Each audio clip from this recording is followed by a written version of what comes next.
Okay, welcome in. Everybody feeling better today? Ben and Woods, 97.3 The Fan. Great to be here with you on a Thursday, a Victory Thursday, as it were, a Salvage Thursday. The San Diego Salvagers come through yesterday, and it's the second series in a row. They've been able to salvage the last game. Well, no. Let's go, Padres. Salvage the series, right? Was it the final game? Yeah. In both. Final game in both series. I guess You it would have salvaged to the be. game. Yeah, You salvaged the series. you did. You win the game. You win the game. Very proud of those salvagers. Now they're off to Beantown, Ben, which is another team that is in the absolute torture chamber right now. So this is going to be the battle of mid the next few days. And somebody will come out feeling a lot better about themselves. So we look forward to that. Got a huge, massive show for you today here on the program. Let's get into it. I'm Woodsy. That's Paul Reindl. He's the executive producer. Good morning, Paulie. Hey, how are you? Doing great. Ben Higgins, friendly neighborhood sports anchor. How are you, sir? I am good. In fact, better than good. As you mentioned, Thursdays have changed up a little bit here on 97.3 The Fan. And Indeed. dare I say, for the better. We're elated. We are. We've worn it for the last 3 years. We don't have to wear it anymore. 9. Roundtable starts 2 at years, 3 years? 2 years, 3 years. 3 years. I think this is the third year. Maybe. What doesn't matter. Two full seasons. Now the roundtable's 9 to 10. It's a huge dub for us. Huge dub for us. I'm excited. When that got announced, I saw some people were like, well, I'm sure, do Ben and Woods want this? Oh, yeah. Oh, yeah. Oh, yeah. Are you kidding? Yeah. It's in our time slot normally. We'll be here anyway. You really think we were dying to do that 9th hour or that 9 a.m. hour? We get ratings for it, which is why we're sitting here. You know what I mean? Like, it's just a no-brainer. Got a sponsor for it. It's great. Epic Wings is going to bring in Can't wait. wings and breadsticks. I mean, This is come I've been on, late. that's I'm like giddy. I woke up. fantastic. And we're going to have a rotating cast of guest panelists. Yes. Starting with Darnay Tripp today. Yes. I don't want to spoil anything. Don't say it. I wouldn't even say it. Next week, you should be happy with the guest panelist as You well. can say it. I don't care. I think it's already locked in. I think so. All right. And we can publicly shame him if it doesn't happen. That's true. Yeah. But Mud has committed to coming in Come for the on. round table He just Thursday. said, don't say No, he it. said, go ahead and say it. It's locked in. Oh, okay. All right. Yeah, Mud will be here for the roundtable, which is amazing. It's amazing. That's, listen, everything evolves over time, and the roundtable has evolved. And so, yeah, it's the first Thursday in baseball season I woke up really excited to come to work. And it wasn't just because of the Padres win, it was because of that. So very excited to that, man. Legend says, I'm happy for you. We get one less hour of Ben Woods and Paul. Yeah, but I think the quality will be better than the quantity.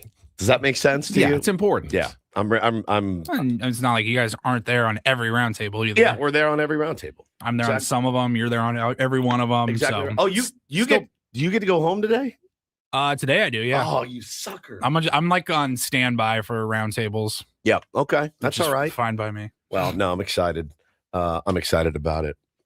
How's everybody? I wanted to ask you, Benjamin, when we were leaving here yesterday, you told us about your vertical video that you shot for Channel 10. Correct, which we have not posted yet. Okay. Is there a reason you haven't? So Ben had to go to a training. They're trying to teach, old heads like us how to do better video content.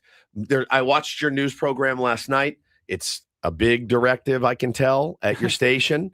I saw some. I thought it looked great. I thought you did really well in your very short sports Padres report with Kimberly Hunt threw it to you. You had your hands almost in the, but not quite. Almost in. I have grabbed my thumb with my other thumb and just kind of hold it together, but I don't fully triangle. The wiener diamond. It's very hard to. Where you put your hands is such a hard thing on television. It's a real thing. It's not just me either. It's everybody. I know I'm particularly awkward, but I've talked to other reporters and anchors, and it's a constant struggle for everybody to figure out where to naturally put your hands. Oh, see here, Eric wants to start some S with us right now. Eric says, everyone else works extra, but Ben and Woods. Congrats, guys. Oh. I think you need to I think you need to think this one through. Yeah, let's go through. Should we go through? Let's quickly go through the logistics before we'll get back to the discussion on vertical videos. Eric, Let's dive in. Let's dive into it. Ooh, I like this. We'll get back to your vertical video. Dateline. Ben and Woods. Let's talk about it. Let's just have let's just have a conversation. Yeah. Can we just have the conversation? Yeah. Well, let's start. Ostensibly, all three shows here at 97.3 The Fan are 4-hour programs. 6 to 10 for Ben and Woods, 10 to 2 for Braden and Frank, and then 2 to 6 for the Gwen and Chris program. Fairsies across the board all year long. Sounds correct? like it in theory. Absolutely. So, obviously, with the 9 a.m. roundtable, Ben and Woods are the huge winners all summer. Right. Yeah. But wait. Let's dig a little bit deeper. You also realize that we at 97.3 The Fan are the home of the San Diego Padres. Indeed, sir. San Diego Padres play almost every day all year long. Yeah. Now, a lot of those games are at home, which, sometimes are a 6:40 start. And on those days, the Gwen and Chris program gets off a little bit early. Yeah. Not much, but a little bit 5:40. early for Sammy Levitt's pregame show. But there are many days when the Padres play on the road, in other time zones, or day games. And you know when those games take place? Right in the middle of the other two programs. Correct. Usually at least once or twice a week, in fact, one of the other two shows may be preempted entirely for a day. Do you know what happens on those days? Those shows just basically get the day off. Correct. That's exactly No right. questions asked. That's exactly right. Can't really put it any other way. That's exactly Now, right. to be fair, there's usually about 3 days in the year, including, I believe, next Wednesday, when we get off a little bit early for a very early East I think Coast it's literally road game. like three. Yeah, 3 3 games. Wednesdays, like a 10-10 start. We might get off an hour early. The other shows, it's more in the 30 to 50 range of sometimes entire preemptions during the baseball season. You can tell we haven't thought about this at all. Yeah, we're just pulling this off the top of our head. I mean, it's not like we've ever talked about this. No, I'm We also replay the roundtable every Thursday at 5 o'clock. That's true, too. true too. That is true too. I'm very, very excited about. So suck it, Eric. Yes, suck it, Eric. How about that? Back to Ben's vertical video. Plow in the chat said, I find it funny that Ben is trying to go viral. He isn't.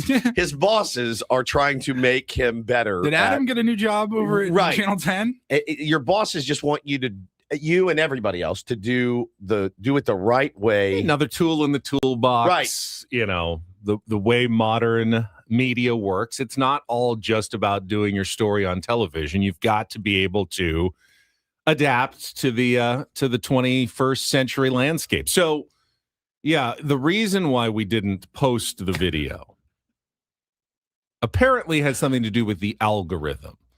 If you post too many videos, then Instagram or TikTok or wherever it is will slap your hand and they will throttle down your videos. So you have to be very judicious. Like 2 or 3 a day, spaced apart in the number of hours.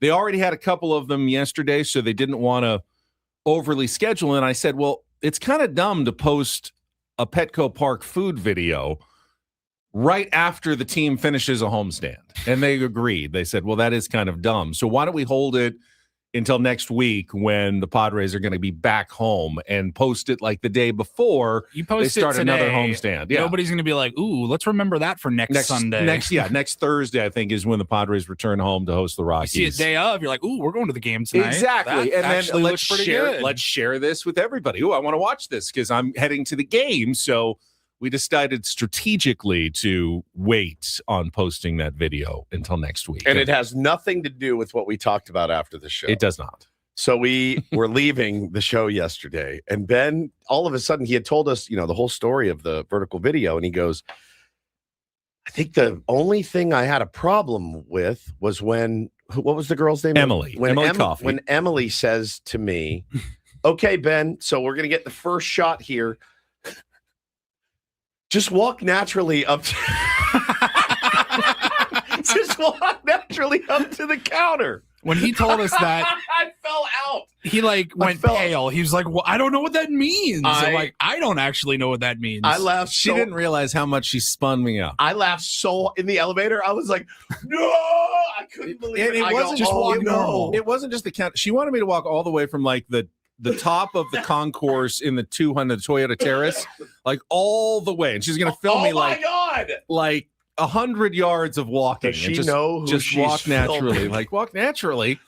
I don't know how to do this. So she tells him. Ben can maybe pull it off for like a 3-second clip. I mean, Paulie. The whole concourse? Maybe 3 seconds. And she says, "Oh, but he's been working. We'll speed it up in the video. It's like you'll just quickly, end up at the stand, so it shows everybody how to get there." Why don't you just get me at the stand ordering it? How about that? People know that I didn't helicopter in and drop out. Like they know that I eventually walked up there. Just get me at the stand. Yeah, but you got to show how to get there. You got to show the process is apparently very important in these vertical videos. You got to show the whole process from start to finish. You got to know, they came up those escalators. Yeah, okay. Like, they turned left right there. There it is. There it right is. there next to we are. Whatever. So he tells us this, and I thought to myself, I go, he's not wrong. Well, so if you remember on the show a few months ago, he said, he just randomly was like, guys, I have a question for you. Do I walk funny? And we both go, yes, like immediately. And he's like, I knew it. I saw a reflection in the mirror. I've been working on it. And he's been working on it. I've seen you slip into the old habits. It happens. Sure. But I also have seen the new gate. Let's go back to December 4th. Question for you guys. Been bothering me. This, pretty much for the last 30 years. Do I walk funny? Yes. I thought so. Damn it, man. I was hoping, Paul, that was the one question he would never ask. I mean, we could not have been quicker. Couldn't have been quicker. And on my children's lives, I had no idea he was going to ask that question. Do I walk funny? Yes. That's one of my favorite moments. So man. Good. So I appreciate your honesty and candor. So it was gate is what it was. So he tells us this, and I started thinking about it on the ride down the elevator, and I go, wait a minute. I go, I think that's extremely unfair for her to ask you to do that, and not just you. I go, even if she said, all right, Woodsy, walk down the concourse and look natural doing it. I go, I can't do it. I cannot do it. You're just like, we were in the parking lot. I was like, I can't. You're like, how do I walk? What do I do with my arms when I'm walking? I don't remember. How do I walk to a counter? How do you walk to a counter? We were walking to our cars and we were all like, there's a curb there, and I go, how do I walk off a curb? I would honestly say, like, that would be the thing in acting that would be like, I can't do this. I'm not doing it. Quentin Tarantino's like, all right, just all you have to get out of the car and walk to the store. And I can't do it. Do it again. I couldn't do it. I walk fairly normally. I have a little hunch, but I'm working on that, trying to keep my shoulders back. But then when I work on it, it looks like I'm working on it too. It's like it's so, it doesn't look natural. No. I was laughing so hard. I go, the next actor I meet, I'm going to be like, can I watch you walk from the bathroom to the studio? I want to see what you look like when you walk. Walking normally is, if somebody has a camera on you, it's not easy to do. And you rarely see somebody doing it well in a video. The method, the Stanislavski method, where you actually just get into like the life of the character. You have to become the character. Mm-hmm. I think really you have to do the method walking. Like you are playing the role of a normal person who is just walking somewhere. Right. And you have to live that life. Like you completely forget there's cameras anywhere. And you're just going, I am simply this person, and I am walking to wherever I'm trying to get to. I'm telling you, man. If somebody puts a camera on me and says, all right, it's real simple. Well, we'll get you coming around the corner. I'll be like, I can't do it. I can pretend to do all sorts of things. I pretend to be a sports radio host every single day. I can pretend to do a lot of things. I can't do it either. I laughed at you, but then I was like, no, I'm laughing at me. Paulie too. We were like, there's no way. There's no way. Tough to do. Try it in the hall just to see, like, all right, how would you look if you walked All right, action, and just walk down the hall. Next time, I'll just tell Emily, hide before I get there. And don't tell me you're filming. That you're filming. And That's I'll like B-roll. I'll think I haven't even started yet. Yes. And I'll just walk up, and then you'll say, oh, I already got you walking up before you even knew that we were filming. That's I think, the key. That's the key, which is just insane. So here's the thing. I asked you yesterday, when's this video coming up? Because now we have to dissect, like the Zapruder film. We have to dissect this walk. And it's still not out. No, I asked my bosses, and I said, I think it's scheduled for 5:00 today. I go, that would be a horrible time. That'll be like 30 minutes after the homestand ends. That's not a good time to post this video. Let's just hold off until next week. Yeah, it's gonna have to be next week when they come back. Okay. You're gonna have to be patient. Oh man. Well, how was everybody else's day yesterday? Oh, my day was fine. I want to know how your day went. Oh, mine? Yeah. Your appointment. No problem. Really? Zero. Just easy as pie. The only problem is the washing of the soap off. That's the only problem. There's you have to scrub your genitals and your hands well with this thing. I've told this before. And then there's a sink. They want it sterile. It's got to be sterile. Like a medical sponge. And then and it smells good too. I like the smell of the medical soap and the sponge. I wish I had a fresh one in my shower every day, to be honest with you. There's a sink, and then there's the what do you call it's like it's like the hose. It detaches, the detachable sprayer. So yeah, it's not the faucet, but it's like a detachable nozzle. Detachable nozzle. Yeah.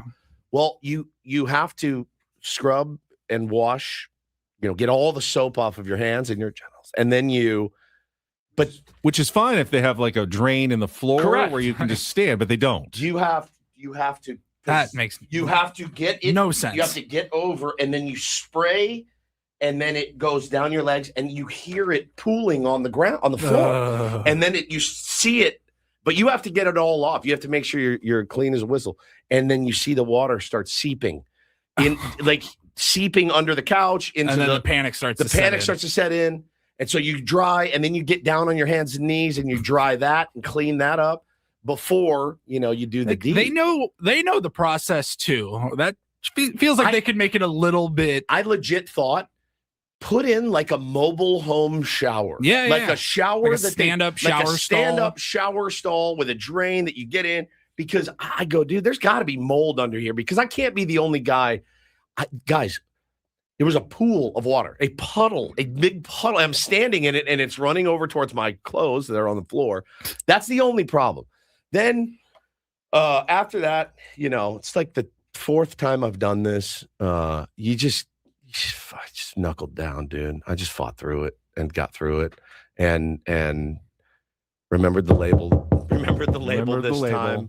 And then I turned on the light. Yeah. And then you were done. And that was it. And then I was out of there. I texted you guys when I got there. I go, all right, well, it's time. And sent you a picture of the layout. Oh, counter area. Put the layout on the stream if you can. Oh yeah, people can see the sink. We got to see it. There's a whole posted notice with all the various rules that you must observe while producing your deposit. That's right. Yeah. And there was a ton of rules, but there is no way to Stroganoff. There's no way to accurately and without making a huge mess do that. Like get everything dialed the way that they want it. It's just a normal kind of counter with a sink. It's just a counter. And a little hole for trash to go into the trash can under the sink, and that's about it.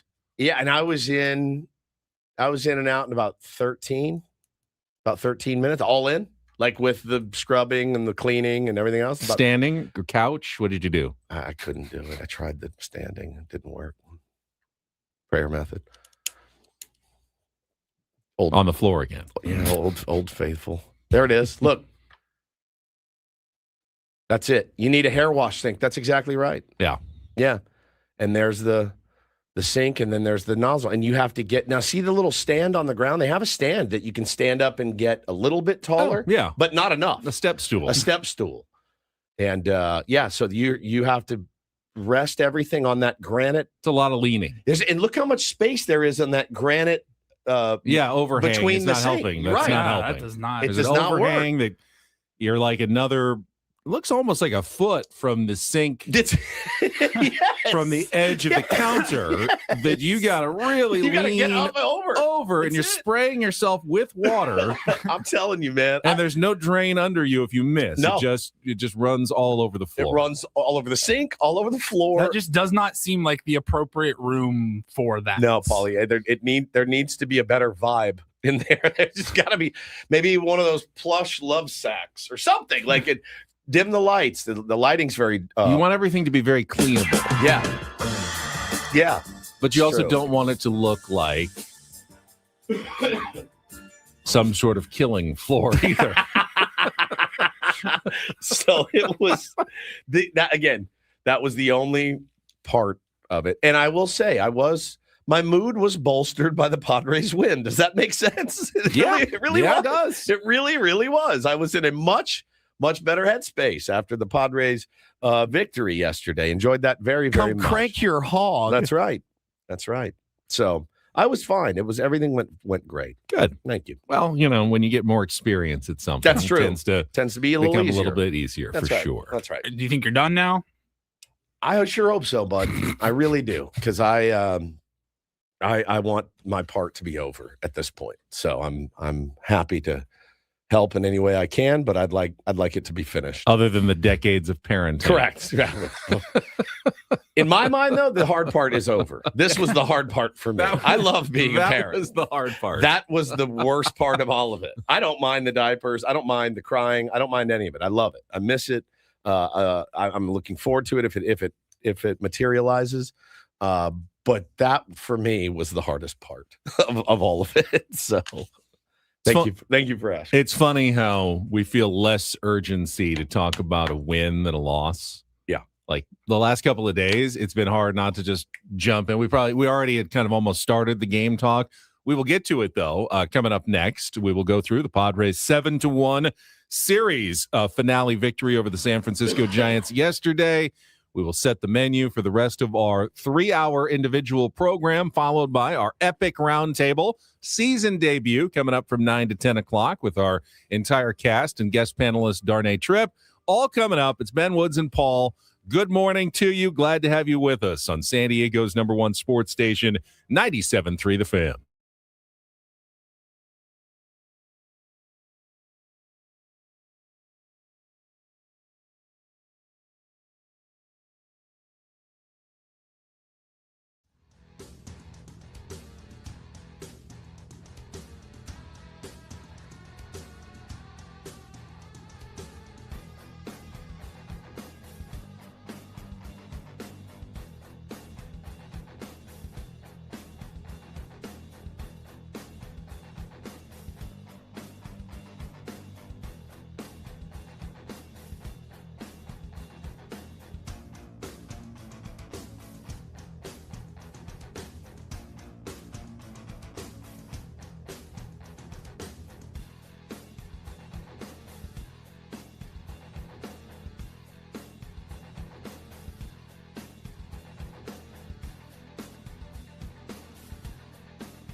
Here, I'll show you a little. Just a little. Please don't. Just a little bit. What hurts on you? Nothing at all. A little bit. Not that now. So let's say whatever you're about to touch is the only thing. Let's say It's gonna hurt. Right? All right, yeah. Okay. Pretend your knee hurts. Pretend your knee hurts. It's going to in a second. Right here.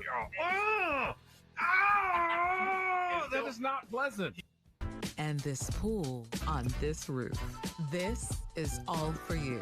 The all-new Hamul Casino Resort, now open.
Here, I'll show you a little. Just a little. Please don't. Just a little bit. What hurts on you? Nothing at all. A little bit. Not that now. So let's say whatever you're about to touch is the only thing. Let's say It's gonna...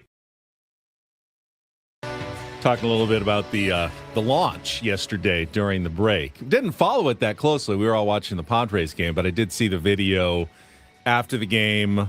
Countdown, T-minus 10, going up into the air. You know what video I saw? I saw a video from Florida University softball. They had a game going on near the launch site. And they could see and the girls rocket. during the game on camera are like all pointing over there. Amazing. And the whole crowd like all turns their head and grabs their phones.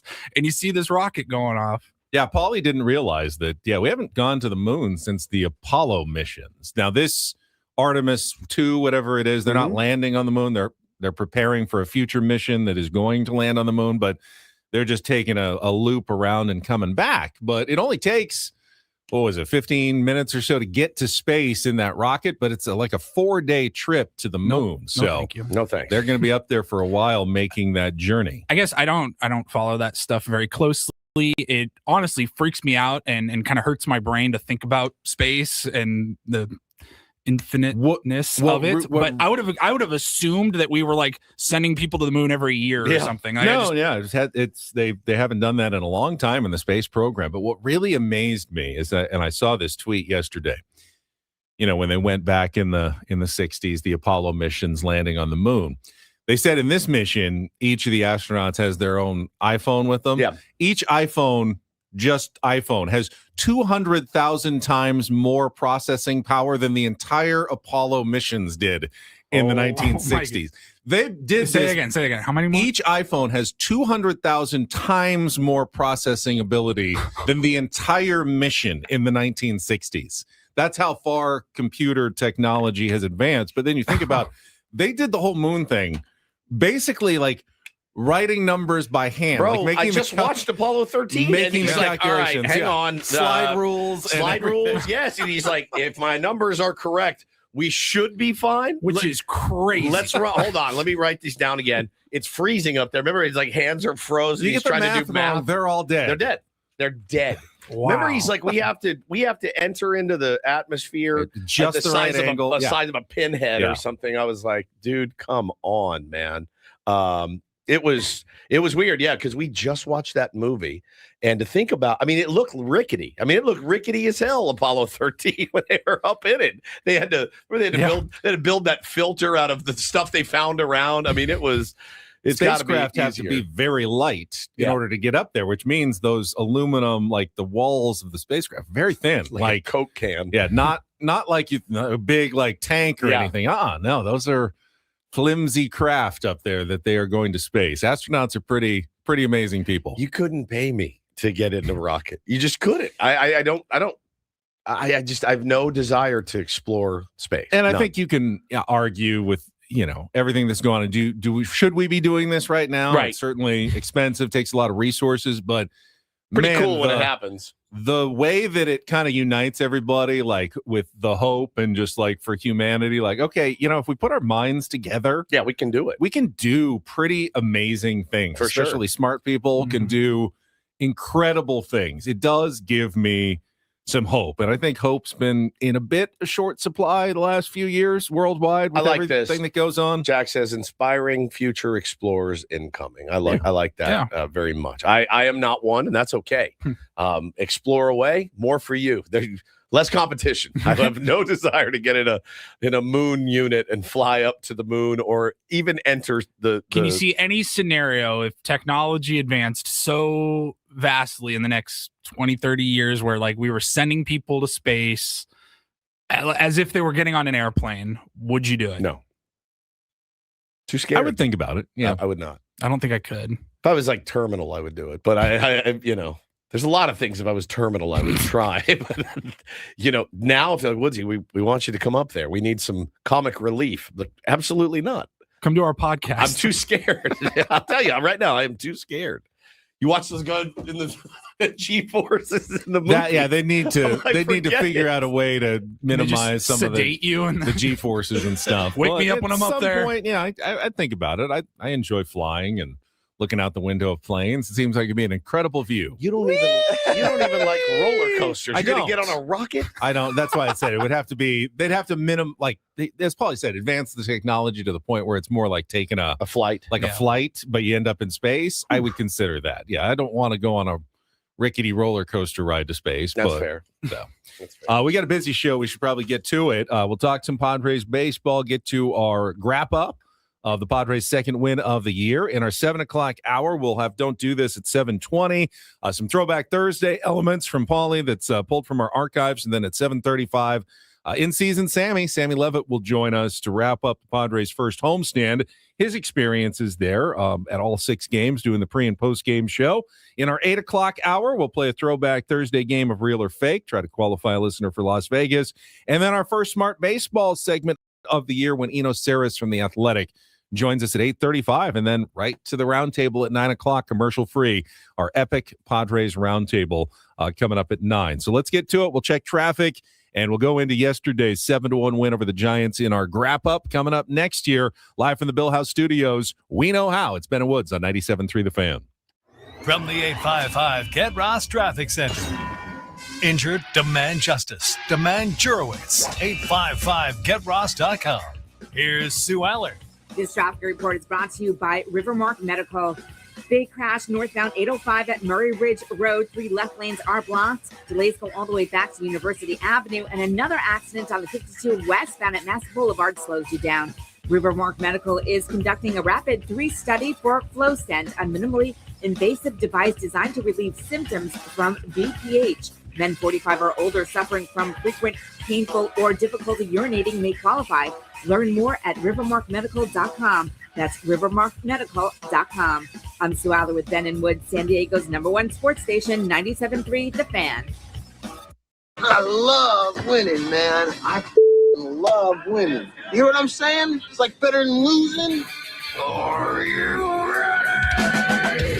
How did things play out in yesterday's game? I liked last night's game. It's time for the Padres Wrap-Up with Ben and Woods. You guys are the voice of San Diego. Brought to you by Hamul Casino Resort. Hey, player, the rooftop pool's open. Day passes are available, and the spa is calling your name. Hamul Casino Resort, the player's place. Ball and 2 strikes. Here's the pitch. Merrill runs. Manny bounces it towards third base. Chapman charges it. Has it near the bag. Throw to first. Is in time, but it goes off the glove of Schmidt. Rolls into right field. Merrill trying to score. Lee's throw knocked down by Bailey. And the Padres take a 1-0 lead. 0-1 to Bogarts. Big lead. Fernando started and stopped. Xander slow chopper to the left side. Chapman cuts in front of Adames. He's got it. Throw to first is over. Schmidt. Sheets comes in to score. Tatis on his way to third. Bogarts to second, and another misfire on the infield by the Giants leads to the second Padre run of the day. 2 on and 1 out. The pitch. Sheets lines it into right center field. That's a base hit. Laureano's rounding third. He's going to come in to score. Cronenworth speeds into third base and into second with an RBI double. Gavin Sheets. 3-0 San Diego. With that summer leagues, and he lines this one into left field. It'll be an RBI single as Luis Arraez comes in to score the first run of the day for the Giants. Bader had the home run here on Monday night. Now an RBI single this afternoon. It is a 3-1 game. Laureano steps into this one, sends it in the air to deep left field. Ramos is back at the wall. This one gonna go. 2-run homer, Ramon Laureano. His second of the season. And the Padres add on. It's 5-1 in the bottom of the 8th. Runners lead at all 3 bases. Fernando and the ultimate hitter scout. Here's the 3-1 pitch. And a slow roller to the left of the mound. It'll be backhanded by Bruto. He kind of dropped it. Chapman picked it up. No play to be made. Cronenworth scored. Everybody safe at 6-1. 0-2 from Mason Miller. Here's the pitch to Bader. Swung on and missed. Strike 3. 3 straight strikeouts for Miller to seal the deal. Picks up his second save of the year. And the Padres end the homestand on a high note. A 7-1 victory over the Giants here this afternoon. I got to give credit to Randy Noor. This is his lineup. I said, I'm tired. I'm not working really well on this. And he goes, Gregor, that's good because I had one already written up for you. So we're riding with Randy right now. Not bad. For how long? Craig Stammen gets his first career win on Saturday. Randy Noor picks up his first career managerial win on Wednesday. I love that he's like, man, I'm struggling with this lineup. Hang on, I got one for you. It pulls out of his back pocket. You really want my input? I'm not really prepared. Actually, here you go. I never thought you'd ask. I've been working on this every day. No, it's a good lineup, Randy. Great lineup. I like the little lineup Randy put together. It worked. You still had that feeling that don't let this one get away, right? You've been able to score a couple of runs on some fluky plays. You weren't really hitting the ball all that well, but you did enough. You did enough to win, Ben. And I think it starts and stops with Nicky P yesterday. He was spectacular, punching out 8 yesterday, 82 pitches. I thought AJ Cassavell made the nice point on Twitter. If you're wondering why they're not letting Nicky P, who's cruising, ride a little bit more, he had the dead arm in spring training. not quite as built up as some of the other guys. Had the very short outing on opening day. No problem at all. Turn it over to your bullpen. Your bullpen is your strength. And you have a day off today, so the back end was rested. Yep. You knew you could probably get 2 innings, or if you needed it, even more than 3 outs from Mason Miller, as you ended up getting. And it worked out quite well. But you're right. Nick Pivetta, night and day from his first start. And whether it was too much adrenaline on opening day, maybe that's something you keep in mind for the future. Yes. How you control that. But yesterday he looked like so much of last season. Yeah, he was outstanding. Yeah, he still had the adrenaline, but he was channeling it, controlling it. Good location, great movement, sharp breaking balls. It was just classic Nick Pivetta from last year. And it also helps when you're not playing from behind. You get an early lead in the first inning. Thank you very much to Casey Schmidt, Aztec for life, but helping out his hometown team with the error on the throw in the first inning. Did not grab that ball. It's maybe a different game because probably an out at first base from Manny Machado. Instead, Jackson Merrill comes all the way around from first and scores and gives the Padres that early lead. Yeah, I thought it was spectacular. He was so freaking good yesterday. And again, yeah, thanks to Casey Schmidt. It's a tough day in the big leagues for him. Dropping 2 balls that, frankly, I mean, there's no business. Matt Chapman is one of the best in the game and made 2 really good throws. And the kind of unnecessary stretch there at the end took about 6 inches off of his height, and it just went right over his glove on that second one. And then they conferred on the mound, and you saw what happened. Matt Chapman, as Casey Schmidt walks in, looks at him dead in the eye and goes, "Catch the effing ball. Catch the effing ball." And Casey Schmidt did not say a word. Not one single word. He just wore it.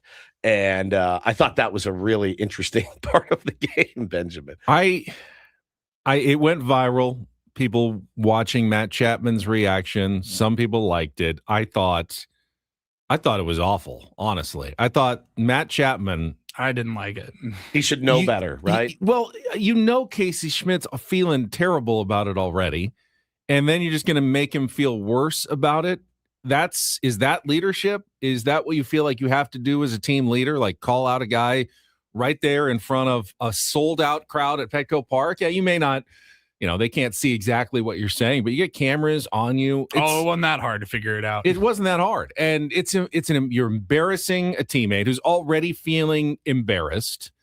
Maybe you want to say something privately, but I sincerely doubt that Casey Schmidt had any notion like what he was doing was absolutely fine over there. Like he knew it's not okay.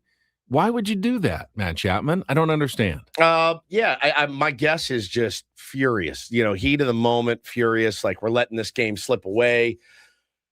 And yeah, the one throw was into the runner, but it should have. It was handleable, right? They both should have been caught. Both should have been caught. Chapman actually got charged with the error on the second one. Seemed a little unfair. He got charged with the error. Oh, they switched. The first one they charged him, and then they switched it to Schmidt. I think the second one they just left it on Chapman. That's crazy. Neither of them really were Chapman's fault. They were both decent enough throws that could have gotten the runner at first.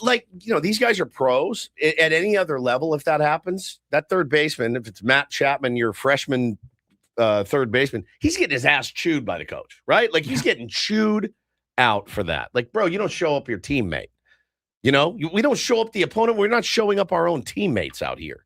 Like every time you punch out, is Casey Schmidt gonna be like, dude, swing the effing bat? Like, no, that's not how we work as a team. I thought it was. I understand it, and I understand the heat of the battle. But I thought, man, yeah, at least throw your glove up over your mouth or something.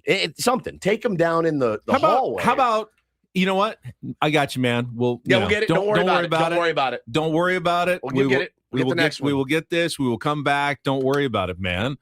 I mean, if you want to spin out your first baseman and make it even harder on the next throw, good job. Then getting mad at him. I mean, Jason says what's not okay. His job is to catch the ball. And Casey Schmidt knows that. He knows that better than anybody out there. I just don't think you're helping the situation if you're Matt Chapman by publicly calling out your teammate in front of everybody on the mound. Showing up your teammate. And yeah, Jordan, I know it's not high school. I just said it. Every other level except for MLB, that guy's getting his ass chewed, period, by his coach. Yeah. Every other level. Really, at every other level, you should be using it as a teaching moment. 100%. here's what you did wrong. You stretched too much, and that lowered your arm angle, and you weren't able to get a throw that you should have gotten. At the lower levels, that's a teaching moment. At the big league level, you should know that already. There's not really a lot of teaching going on. You just have to execute. But I don't know that, getting mad at someone is going to make them execute better in the future. Yeah. I think it's just going to make you even more spun out in your own head. Giants fans were incensed because they have Bryce Eldridge he's down at AAA, and he's 6'7". He can catch everything thrown. Yeah, Schmidt's not a first baseman by nature. He's really not a converted first baseman now? I don't know that Tony Vitello said anything. I don't think he had to, because they did address it after the game, and Matt Chapman was like, yeah, I obviously I said it, and we're cool. I talked to him, apologized, and we moved on. You have to, right? Like, yeah. Casey Schmidt's like, I don't care. I should have caught the ball. Like, I know if they I both handled it well after the fact. I mean, if I played third base, first base, if I was Casey Schmidt, like, it wouldn't even have gotten to that point because I would have walked directly over to Chapman on the mound. Chest. And I'm sorry, like, dude, sorry, that's all on me. I'm so sorry. Or if I'd wait till the dugout. He's the first person I'm going to be like, that's on me, bro. I apologize. Like, we'll get the next one. We've all done it. You're fine. We've all done it. I don't think this is gonna spiral the Giants. No, anything. I don't either. I thought it was wild, though. I thought it was wild. Just right to his face. Just catch the effing ball. Catch the effing ball like a psychopath. But no, I don't. I'm with you. I don't think it's gonna, ruin the Giants clubhouse or anything like that. It's a frustrated dude. Two frustrated guys, but Casey just standing there wearing it, I thought showed a lot of heart too. Oh yeah, I think that right there said it's over now. Yeah, like he heard it. He wore it and just sat there and took it. Yeah. Obviously, we heard the Ramon Laureano home run, and he gets a lot of credit for being the one guy who's consistently performed offensively for the Padres on the opening homestand. But really the difference, you mentioned Nick Pivetta. The other one for me is Gavin Sheets. Oh, spectacular. You needed Gavin Sheets to produce, especially against right-handers. Didn't do it the whole homestand. Padres only scored 2 or 3 runs. Then you have a game where Gavin Sheets goes 2 for 3, drives in runs, has a double, and all of a sudden the Padres score 7. That's, to me, a sign of how critical Gavin Sheets is to the success of this year's team. They need Gavin Sheets to replicate or even improve on what he did last year. And one of the reasons I was so high on the Padres lineup coming out of spring is I was very convinced that we were going to see a red-hot Gavin Sheets start the season well and put up big numbers. So when he didn't the first 5 games, no wonder the Padres couldn't score. He's in the middle of their lineup. He's the one lefty that really puts some fear into right-handed pitchers in the Padres lineup. He does nothing. Yeah, it's not a great lineup against righties for the Padres. Once he does some things, all of a sudden it's not that hard for the Padres to score runs. Yeah, no doubt. And there needs to be, I think it's early, obviously, but there was a couple of really bad situational hitting scenes going on yesterday. Xander Bogaerts was one of them. It's like the last place on the planet you can roll that ball over is to Matt Chapman. The contact play is something that you can debate for the rest of your life. We did on text message. Woods hates it. I think it's essential. I don't on the big league level. I don't. Paulie hated it. I didn't hate it. Paulie's the one that sent the video. Paulie evidence. hated it. Yeah, I can literally not to the corners. I can literally go either way. Like, if you're coaching third, you tell the guy anywhere but here, like anywhere but right at the third baseman. Now, it was a number. He had to go make a play. You calculate it in the moment. Contact plays on. You go.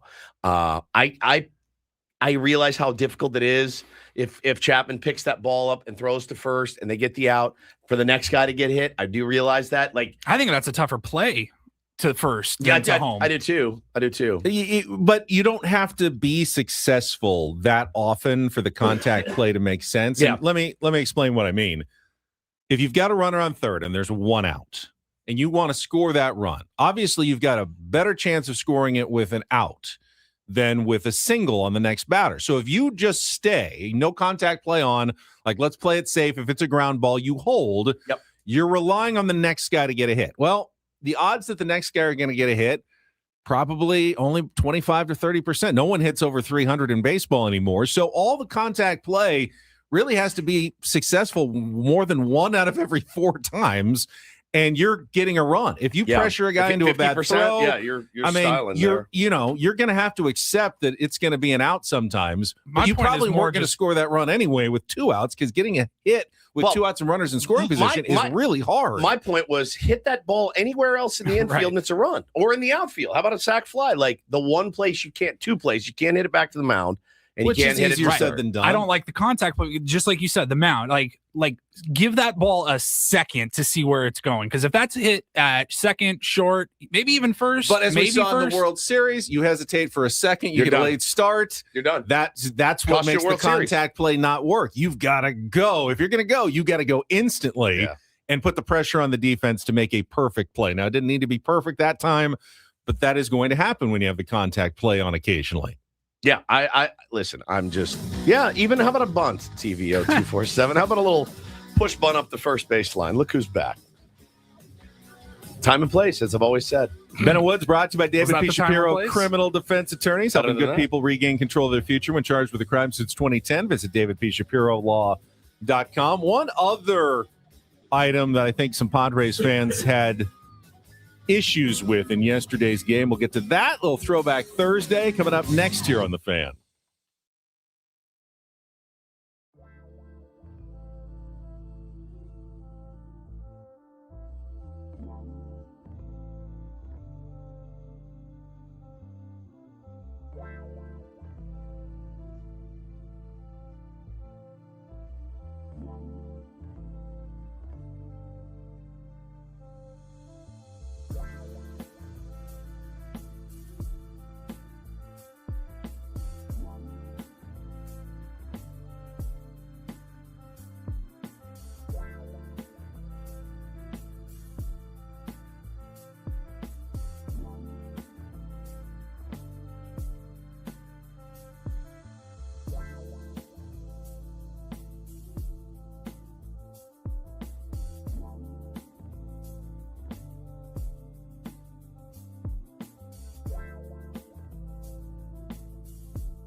You might be surprised. We just had a debate about our upcoming Throwback Thursday clip, and we had to convince Woods that we should play it. It's very rare that you're the one That's true. that hesitates about playing funny old content. It's awkward, though, for both of us. It's very awkward. It's I don't mind awkward. It's very awkward It's for both of uncomfortable. us. We'll get to that in just a second. Sammy Levitt will join us at the bottom of the hour to talk Padres baseball. All guests on Bennett Woods appear on the SDCCU fan hotline. It's not Big Bang Banking. It is better. I'm not going to make a mountain out of this molehill. I will bring it up. I saw some people unhappy that after Mason Miller came in for Adrian Morejon to get the last out of the 8th inning and what was still a 3-1 game at that point, and then the Padres went on to score 4 in the bottom of the 8th and make it a 7-1 game. People were wondering, why do you leave Mason Miller in at that point? Save him for future occasions. Now, because he came in a 2-run game, he still gets credit for the save Correct. if he finishes the game. That's why he left him in. And I think, why he left him in. I also think knowing he had only pitched once on the homestand, and he only ended up with 19 pitches total, and there's a day off today. Well, who's mad about this? I saw a few people going like, you should take Mason Miller out when you get a 6-run lead, save him, limited bullets. And it's true. We talked to Eno about it. You only get worse as the season goes on, the more pitches you throw. I feel like he gets better. I know. He seemed like he got better last year. How good did he look in the playoffs, which was the last games of the year? True. He threw the fastest pitch he threw last year was the last game of the year, I believe, or the second to the last. And we talked yesterday morning. Mason Miller's going to have to pitch in this game, whether they're down 8 or up 12. You needed to get him some work. Well, they got him some work. It luckily also happened to be a save. You got him some work. B, you locked that game down that I don't want to say desperately had to win, but I was feeling pretty desperate. How about you, Padre fan? Yeah. Were you feeling pretty desperate for a win? I know I was. How do you think Craig Stammen was feeling? So if I've got Mason Miller down there, he hasn't pitched in a few days. We have a day off. Yeah, dude. 4-out save. Done. AJ Casabell followed up with Stammen after the game. It was a quick little bit here. Was that 1 or 2 more, and it wouldn't have been Mason? Yeah, probably. We're probably saying 1 more, just because it was such a long time and the pitcher injury and bringing in a new guy. But that quick double play kind of ended that discussion. I love it. I thought seemed like the right move. Who would you have gone to? It's amazing. What would you have done? It's amazing how many factors that we don't even think about it go into that decision, though. Like, yes, we need to get Mason work, but that bottom of the inning was so long, and there was a pitcher injury. We were worried about having that big gap between Mason's one batter and then the next 3 batters. But because Jackson Merrill tapped into that double play to end the inning quickly, we felt comfortable bringing Mason back. They wanted to get him work, but they don't want to risk injury. They were thinking about all of those things that went into the equation of whether or not they'd bring him back for the 9th inning. But for Mason, he gets the save. And I think he gets some much needed work there at the end of the game. Yeah, I mean, Postal Blue says, well, you want to build him up, and Game 6 already going for a 4-out save. I had zero problem with it at all. I feel like that they desperately needed that win. They desperately needed that win, and I know it's just the first week of the season, but he was great. And by the way, why mess around? Why go with another option when you're like, all right, man, I'm up. I'm ready to go for this 4-out save. It's still a save situation. So my closer still gets a save in the books. This is also an argument about why you should use Mason Miller aggressively, sometimes earlier in the game, because the highest leverage situation in that game for a pitcher was that 3rd out in the 8th when inning. They brought him in. Tying run at the plate. Adrian Morejon had already thrown 32 pitches, starting to tire. This is where the game is on the line. You bring him in, there's always the possibility the Padres score a bunch of runs in the bottom of the inning, and then you don't need him in the 9th. Correct. You used him when you used him. If you had left Adrian Morejon in, or if you had brought someone else in there and given up the lead, then you saved Mason Miller for nothing at all. You didn't even need him in the 9th. Use him in those high leverage situations, and then you can decide whether to bring him back, or, you know what, if he had a really tough at bat, or he'd walked a guy and then got the next guy and had already thrown 20 pitches, you could have brought someone else in the ninth inning with a 6-run lead or even a 2-run lead. But it's a higher leverage situation in the 8th than even in the 9th inning because there's already a runner on. And that's exactly right. That's why I had zero problem with it. I'm surprised that people did. Actually, no, I'm not. People will have problems with just about everything in a baseball game, we've learned. I just wanted to just kind of bring it up. I had see anything wrong with it. There were problems in the game yesterday. They're not infallible to criticism. I thought, a lot of rollovers early, man. Holy smokes. You said in the text to me, I'm getting tired of these lineouts to the outfield. And I didn't write back, but in my mind, I went, I'll take the lineouts. Oh, no, I mean, just the results not going the Padres' way. I feel like Fernando Tatis has 1 or 2 every game, where he scorches a ball right at an outfielder. It's like, when are these going to start falling in? And then in the 8th inning, they started falling in. They will. Sheets, they start.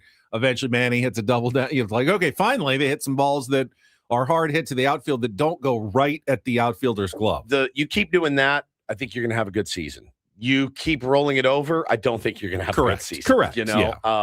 But that kind of bugged me. Some poor situational hitting yesterday when you're trying to score runs. You're an offense that desperately needs it. I thought Freddie Fermin did a nice job situational hitting. Really nice. Really nice job. So, but yeah, I mean, you can't be stranding leadoff doubles out there. You just can't. It cannot happen. It can't. You're too good for that to happen. It's going to happen from time to time. Don't make that a trend. True. Right. All right, let's get to Throwback Thursday. And again, this is an awkward one for both of us because this clip, Paulie, came within the first week or week and a half of our show. We just had our anniversary. We started on the 27th. We had our anniversary last week. So if it was today, 8 years ago. April 2nd that this clip happened. Bro, that is. So 5 days? 5 days in. Back at the old station. And Woods and I are just starting to get to know each other. Woods, of course, came from an FM radio background, totally different style of radio. I was still am, but very straight-laced sports radio host, and we're trying to figure out what balance the show is going to have. And for the first time, Woods had an idea. Let's do something a little zany. And this was during Loyola's run to the Final Four. And Sister Jean, rest in peace. Just this year. Amazing. She was 8 years ago. She was already almost 100. She finally passed away this year. But Woods, who had attended Loyola, didn't know Sister Jean, but heard of her. She was everywhere during March Madness. And he said, let's pretend Sister Jean is calling on the phone. Like that was the only story of the March Madness tournament that year. It was the only story. It was Sister Jean. No one would shut up about and it. Loyola, and we had this new guy on our show now who went to Loyola of Chicago. Like it was just crazy how it all worked out. Like I said, 5 shows in. I don't have the best memory, but if memory serves me right, like this was our first ever bit. This was our first ever planned like bit on the show, but 8 years ago. But here's the problem. I had never done a bit. I had never done a fake interview. Like clearly this is Woods pretending to be Sister Jean. And Ben, just roll with me. And Ben, act natural. Yeah. Oh, yes. This was the origin. Act natural, like you're naturally interviewing the Sister acting Jean. from Ben on this. Like I listened to it last night, and I kind of was like closing one ear and cringing. But here it was, April 2nd, 2018, the first ever bit in Ben and Woods show history. Ben and Woods, welcome back Monday morning on San Diego sports leader, the mighty 1090. Let's start that again. Start it. Coming at you live this morning from Mighty 1090. Did not catch that yesterday. Good. Wow. Wow. All right, one more time. Do we have to play more? That's enough. Ben and Woods, welcome back Monday morning on San Diego sports leader, the mighty 1090. And where is Woodsy? What happened to him? He was complaining earlier about some stomach issues. I mean, he ran out during the break here. This is the guest he's been waiting for. I mean, he's our Loyola guy. I can't believe he's not in the studio right now because joining us, we got it ready here on the Corky's hotline. Oh my God.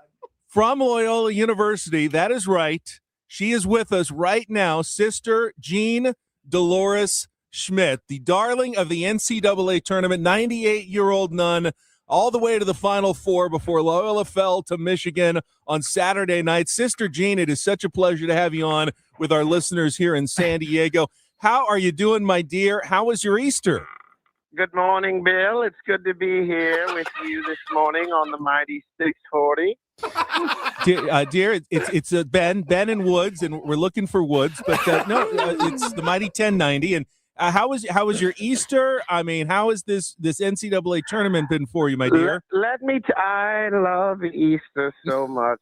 Our Lord and Savior rose from the dead, but my favorite part of all on Easter Sunday is I will wake up and have 4 Cadbury eggs. I like to bite right in the middle and let the cream run down my chin. I don't even care if I make a mess. Is that healthy? Is that okay for a woman your age? Son, I am 98 years old. Do you think I give a rat's ass about what I eat anymore at all? Well, Sister Jean, it sounds like you're taking this loss very hard. I only wish that I could say something to cheer you up a little bit, but I certainly. Where is that no good Woods? Now listen. Did you know him when he was on campus? He did. says he doesn't remember you. Yes. How could I forget Mr. Woods? He minored in whores and cocaine. 78 years old was how old I was when that fellow was on campus. And I'll tell you, he's put on 45 pounds since his days at Loyola as a rambler and rarely in class. Plenty of drugs and alcohol for that young man. Was he a ne'er-do-well? He was a ne'er-do-well, wasn't he? I'm amazed he's gainfully employed anywhere other than a gas station. Let me put it that way. Well, if he doesn't get back in the studio in a second or two, that gainful employment might be ending. So I'm sorry that surprise. I'm sorry that he missed this conversation, Sister Jean, but I really hope that you get a chance in the next 10, 15 years to see your Loyola Ramblers get back to the tournament and the Final Four and make another run. Well, Bill, let me tell you something. If I make it another 10 to 15 years, I'll go down in the science journals. You have a good day, Bachelor Boy. Thank you, Sister Jean. She made another 7. Man, she did. Pretty amazing. Man. Oh, it was so bad. That was. Dial it down, Ben. Yeah, relax. Just goodness, do less. Gracious. Do less. Dial it down. Hang on. Who is this person talking to Sister Jean? Plenty of drugs and alcohol for that young Was he man. a ne'er-do-well? He was a ne'er-do-well, wasn't he? You're trying to do an accent because Woods is doing an accent, I think. No, I do the beginning again. Ben and Woods, welcome back Monday morning on San Diego sports leader, the mighty 1090. And Monday morning, everybody. It's Ben and Woods. I mean, holy smoke. Joe Davis is like, hey, bro, you're puking a little bit too much. Jesus, Ben. Never heard someone puke like that. Somebody's in the chat, Bachelor Boy. So at that point, I think even before Woods hopped aboard the show, Ben had been telling us kind of what was going on with, he was receiving checks for Ben Higgins, the Bachelor on ABC, both ABC employees, both named Ben Higgins, and Ben was getting these massive podcast royalty checks or something. It actually makes you sick to your stomach when you find tens out. Of thousands of dollars for a podcast. podcast. It was actually from the radio company I used to work for, because I was still on their list, and they sent me these giant checks. They weren't for me, though. It was more than my yearly salary at that point. Yeah, it's true. At the old Ben station. Higgins Bachelor podcast. Just a quarterly rating or royalty payment. Yeah, just a quarterly payment. And he was funny. We had him on the show. We got in touch with him, had him on. He was fine. Yeah. We did a whole bit about it, but I guess that must have been right around the Sister Jean call because you called him Bachelor Boy. Bachelor Boy. Your wife, Paulie, Megan, says I had to leave the room when Paul played this a few days ago. I wish I could have.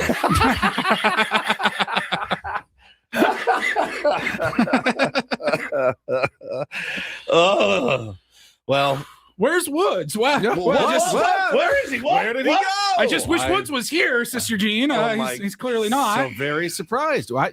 I think there was part of my mind. Well, there was no direction given. That I was trying to make people think that it was actually Sister Jean. Correct. Instead of just leaning into, hey, Woods is going to do a bit here, Because I think you just like literally ran out. You're like during a commercial break, you're like, hey, I got an idea. I'm going to call in as Sister Jean. Hey, Ben, just interview me. Yeah.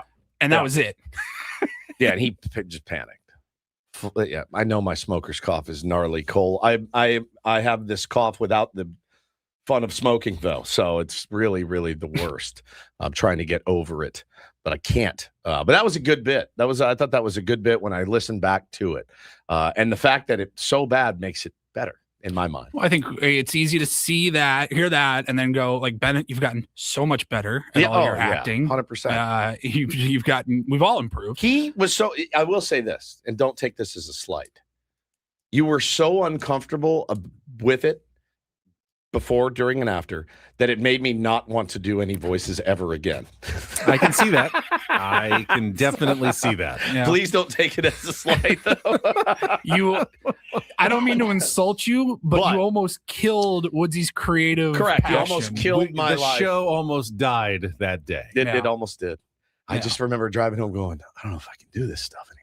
Holy cow. I mean, that was so against anything Ben had ever done in sports radio. I love it. He went out of his comfort zone. Oh, yeah. And he's done that many I'm sure times. even Darren Smith was like getting ready for his show at home or whatever. Yes. And he's like, what are these morons doing? In my defense, other than Woods, everybody else at the station was like, no, they wanted me to be the normal sports guy, and interview football writers. Oh, so much. Do everything. So I was even doubly uncomfortable than I normally would have been trying to do something different. No doubt. No doubt. You did great. And, appreciate it. Took some convincing for us to play that clip today. I was like, look, I listened to it yesterday. It's cringe. It's very cringy. I don't want it. But I think it shows our growth as a show. And I think that's really the first bit we ever did. We were very sportsy those first 3 days. We had the commissioner of Major League Baseball on the first week of our show, day 2. Maurice Jones-Drew. How's it going? It's weird to think about, man. Who was our Joe Wiz? Joe Wiz, our gambling guy. Yeah. Hi, Joe. Who do you like today? Hey, how you doing, bro? I can't tell you who I like. 7, but you got to go to my website first. I'm like, just sitting there going, what did we get ourselves into? And here we are, my friend, 8 years later. That was great. I do have a little bit of good news. We don't have to play that again for another year. Yeah, that's right. A year from today. That's exactly right. Well, it usually has gotten passed up every week this time of year because I'm like, hey, this is our throwback clip of this week. And Wood's like, nah, I don't want to hear it again. I want to hear it. Glad we did it, though. Good call, Paulie. All right, we will come back. Don't do this. Somehow, CB Buckner is back again. I mean, he didn't even do anything. I know it wasn't his fault this time. He's just having a really... He's on a generational run right now. He's having a really bad week. And then Sammy Levitt at the bottom of the hour. More Ben and Woods on the way on San Diego's #1 sports station, 97.3 The Fan.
this pool on this roof.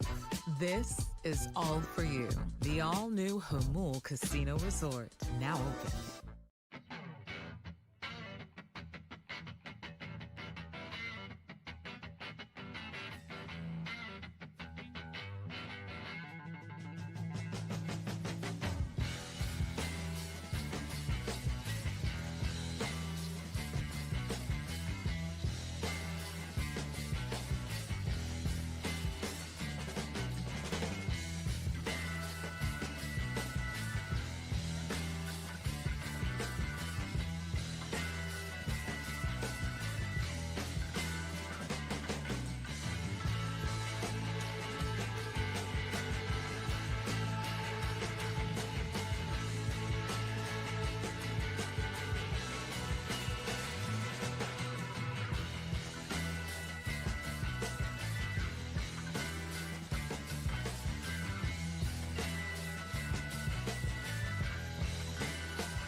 Broadcasting live from the Bill House Studios, we know how. It is time for Don't Do This, brought to you by Dixie Line Lumber and Home Centers, helping San Diego homeowners and contractors fix it, build it, and enjoy it.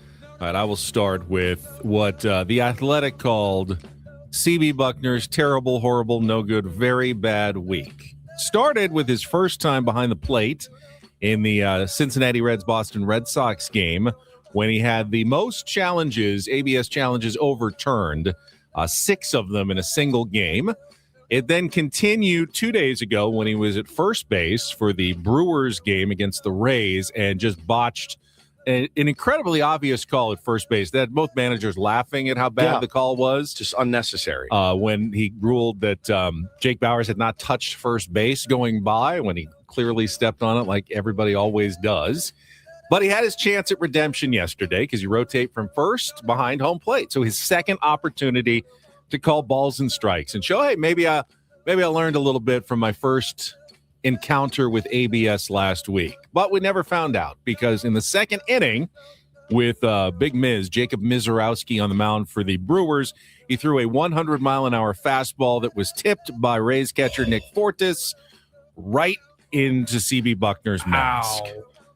And that was it for C.B. Buckner yesterday. They had to take him off the field, ending his day. Now, this is not his fault at all. No, he didn't do anything wrong. He was in position. He just had a rough week. Took it in the mask as he was supposed to, but at 100 and then tip, that does not slow it down at all.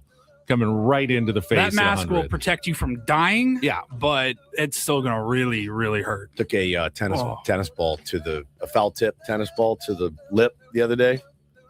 thought I was going to die. I go, that's it. I'm done. Walking in. The Bo's like, bye, Dad. I mean, it hurts. It hurts. So it rung his bell really, really good. Yeah. Are you kidding me? He's had a rough week. Guy did not have a rough day yesterday with Sandy Alcantara. Now, obviously, it's not a don't do this to go out there and throw a 9-inning, 3-hit, complete game shutout, 7 Ks. Really, really nice. The don't do this goes, of course, to the Marlins fans. Sandy, your 13th career complete game. What makes this one a little different?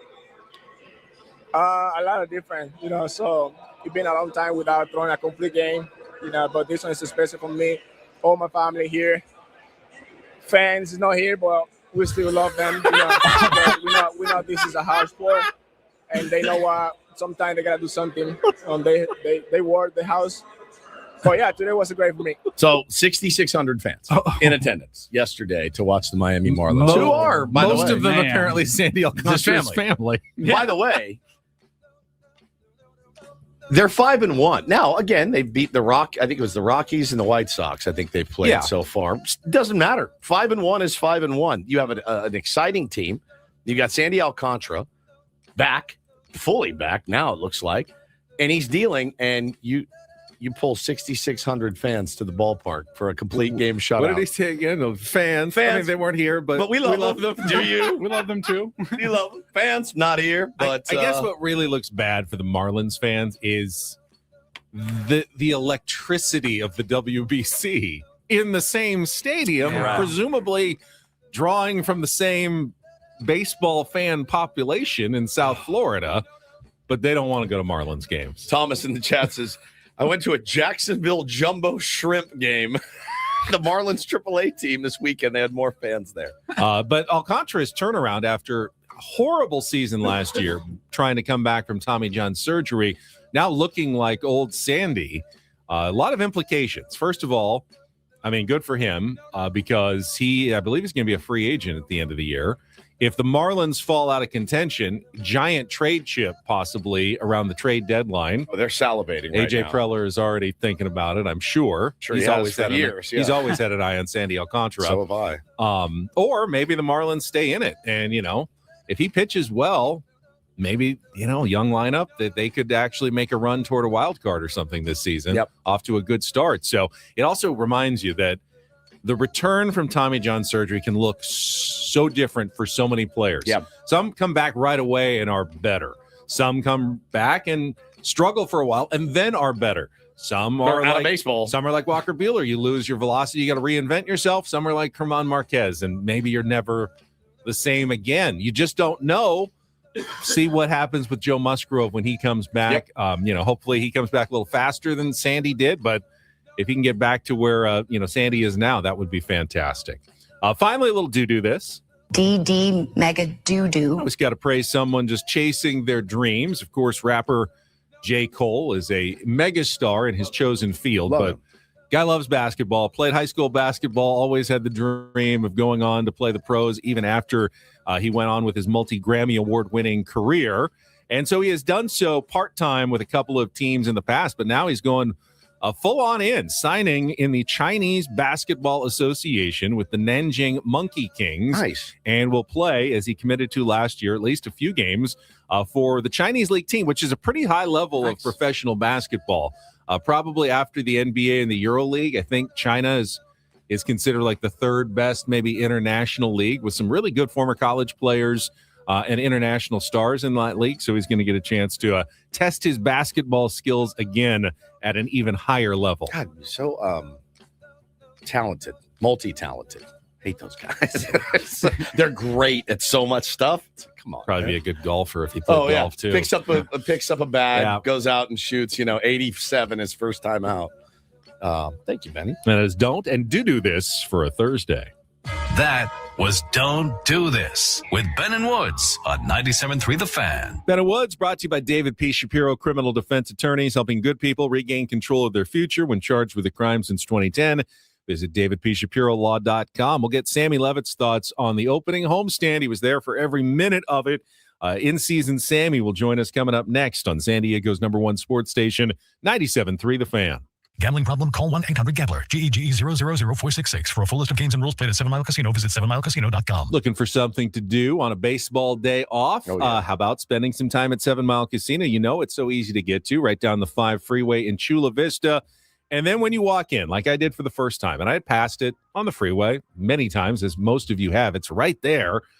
I was so shocked at how nice it was when I walked in the doors. That's exactly right, man. Don't let the outside fool you. Not that it's bad. It just doesn't compute with what happens when you walk in. As soon as you walk in, too, you're going to run right smack dab into a California-style blackjack table. Texas Hold'em off to your right. Pie Gallon Baccarat behind the blackjack table near the bar area. They have a beautiful, beautiful bar area, beautiful restaurant, and a beautiful patio as well, Ben. Lots of fun. If you're a high-limit player, they will take good care of you. If you want to sit down at a higher-level Texas Hold'em table, they know how to treat you. 35% discount on food from Sammy's while you're at the table as well. Check it out today. Right down the 5 freeway again in Chula Vista. 7 Mile Casino, just 7 minutes from downtown.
He just here. I'll show you a little Please don't.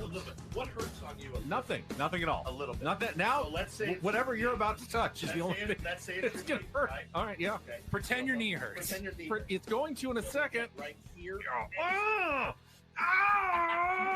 That is not pleasant. Hey, player, this is all yours. And this pool on this roof.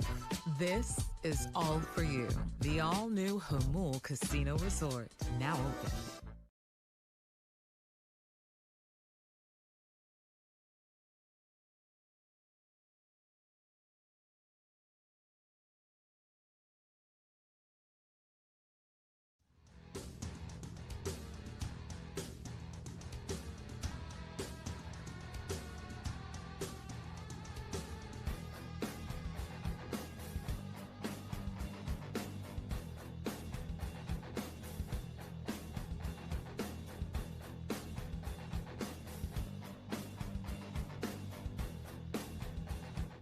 And Through the Fans, brought to you by GL Pools, the swimming pool experts trusted by thousands of San Diegans since 2006. Baseball is back, and so is swim season. Make sure your pool is ready. Call Now Mention Radio for a free month of pool service. Woods, would you like to share the news that you are now a wealthy man? I mean, I'm not wealthy yet. I'm in a good spot here. Pittsburgh Pirates have called up top prospect in baseball, Connor Griffin, to the big league club. You cornered the market on Connor Griffin baseball cards, so you think this could increase your net value. Yeah, I just texted my wife and son. Now, we're rich. I may be confused because the baseball rules on call-ups are very complicated. Yeah. Why on earth did Pittsburgh do this now? If they wanted to manipulate service time, you wait a couple of months. Is it months or is it like 6 weeks? It's 6 weeks to like 2 months. Okay. And then a month and a half. And then you get an extra year of control. He's not a Super 2 where he can get early arbitration. Or you bring him up right away, which makes you eligible for the extra draft picks if he has a Rookie of the Year type season. But why would you wait 1 week and then bring him up? I know, because you're the Pirates. Oh. Well, maybe. But Padres will see, apparently, Connor Griffin. Crazy. Next Monday, Tuesday, and Wednesday. I saw the forecast. It's very, very, very cold in Pittsburgh. And Boston, too, right? No, Boston's going to be like 64. Oh, nice. Pretty nice, actually, this weekend in Boston. Not bad. A little rain. I thought there was rain tomorrow. Sprinkles tomorrow. Sunday is the day. I asked Megan Perry at Channel 10 yesterday. She said Sunday afternoon's the diciest one for the last game of the series, which is bad because then you kind of stick around because there's no trip back to Boston later, so you wait all day to try to play that game. But the rain's supposed to hit around noon Sunday in Boston, which could be a problem. But it's not cold. It's like 64 tomorrow is the temperature, but it's going to be kind of wet. But snow flurries and 39 when they're supposed to face Paul Skeens on Tuesday. Oh, awesome! I saw, which isn't good. Run that two-seamer right on my hands, please. In frigid temperatures. David says he did come up early enough to still qualify for PP. Okay, so he can still, you don't have to be on the opening day roster as long as you get a certain amount. That would make more sense. Yeah. Like I said, I don't totally understand it. It is a bit complicated. We will check traffic, and then Sam Levitt, in season Sammy, will help us wrap up the first Padres homestand next year on 97.3 The Fan. From the 855 Get Ross Traffic Center. Injured? Demand justice. Demand Jurowitz. 855GetRoss.com. Here's Sue Aller. One after the other, northbound 805, avoid it. You got a crash at Market Street, another one at Friars Road, and then 3 left lanes are blocked at Murray Ridge Road with a serious crash involving a motorcycle. It's going to cost you about an hour to get through this. The 15 is slammed with alternate traffic. You do want to go with the 5, but just keep in mind further south on the northbound 5 at Mile of Cars Way, there is a collision taking down 3 lanes and delays go back to the 54. I'm Sue Aller with Ben and Wood, San Diego's #1 sports station, 97.3 The Fan. All right, out we go to our SDCCU fan hotline. It's his first day off of the baseball season, but he's still joining us in season. Sam Levitt here on 97.3 The Fan. Good morning, Sammy. Hey, good morning, Ben. I did have Sunday off. That's right. We had the off day in the middle of the homestand. I forgot about that. A little weird. So before we talk baseball, Woods and I at the beginning of the show were mentioning the video that we haven't released yet that I did on earlier this week on the churro pretzels and the s'mores pretzels at Petco Park. And part of that, I had to walk myself, or Emily actually filmed me, but like naturally walking up to the stand. And we all talked about how difficult that was. You do it all the time. Yeah. You film yourself walking. How do you manage to walk naturally when you know you're filming yourself doing it? I film it over and over and over until I get a take that I like. I am really somebody that is not. I don't feel like I look natural if I know I'm filming myself. Right, correct. So Ever. Typically when I make a video and I have my phone on a tripod, I will do it over and over and over and check it. And there are times where I will do it and then look at it all after, and I will not like any of the takes, and I got to pick one. So it's very hard. It's difficult to and then you're looking at kind of like your body. I'm like, that angle's not great. Not great. So, I'll do it again. I'll fix where the phone is. So I find it very, very difficult. Maybe for others it's easier, but I'll tell you what, we talked about the meta glasses.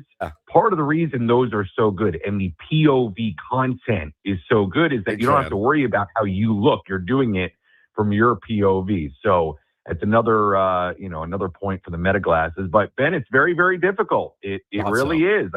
I'm telling you, man, that the content game is not for the weak or the rush. You got to be patient. You got to do the takes over and over. And you got lucky that you had Emily with you to help you and film you, because I can't wait until you get to see the video. My deal is I'm usually with a tripod, putting it places and doing things for show, like I'm in a movie. Can That's anybody look usually my cool deal. filming themselves walking? Though, like honestly, if Ryan Gosling took his phone, was like, I'm going to put together this reel, but I need to walk naturally, walk cool. Like, would they even have problems with it? I think De Niro has a hard time walking from the storefront. He's to 96 the car. years old. Well, but you know what I mean. Like, I think the goats. Right. You know what I'm going to tell you, Ben. Here's a piece of advice that I've learned over the past few years. You have to take the cringe factor and just throw it out the window. Yeah. You cannot be worried. Can't worry about it. About the cringe factor of what you post, about the cringe factor of how you look in public when you're filming. You have to throw the cringe factor out the window. Do not worry about it. Do not focus on it. Do not look at comments. That's what I do. You think with the end of year stuff, I mean, I get so many hateful comments that are just about my hairline, about everything. Okay, I don't care. I laugh it off. People ask me, how do you deal with these? Do you know how many people comment about my hairline that each year is going back? And here's the thing. It's not even going back. It's always been that deep. Nothing's changed. It's fine. It's my hair's great exactly advice. the same. I was gonna ask Sammy, like, how many videos do you post where you feel good enough about the video? You're like, this is pretty good. Like, I'm happy with this. I'm gonna press post, but there's no chance I'm even reading one single comment for this one. There's no way. Yeah, look, to be honest with you, the end of year stuff is where it gets. I mean, it gets wild. Gets crushed. So, and by the way, I would say 99% are really fine and nice, and I will reply to a lot. But oh yeah, I mean, it is. I mean, there are just some super mean people out there that are commenting. But honestly, it really rolls right off my shoulders, and it's fine. But yes, Ben, that's my advice. You gotta, with this stuff, you have to just not worry about. You have to stop cringing at it and be like, it's what it is. God forbid I should look embarrassing in front of all of San Diego for the 7 millionth time. Well, the good news, Sammy, is that he doesn't have to pick it over, because Paulie and I will do that on the air, so it's fine. He never has to. Listen, as soon as that video comes out, just be ready. I can't wait. We're gonna break that thing down like literally the Zapruder. Like, look at him here. Why is his elbow doing this?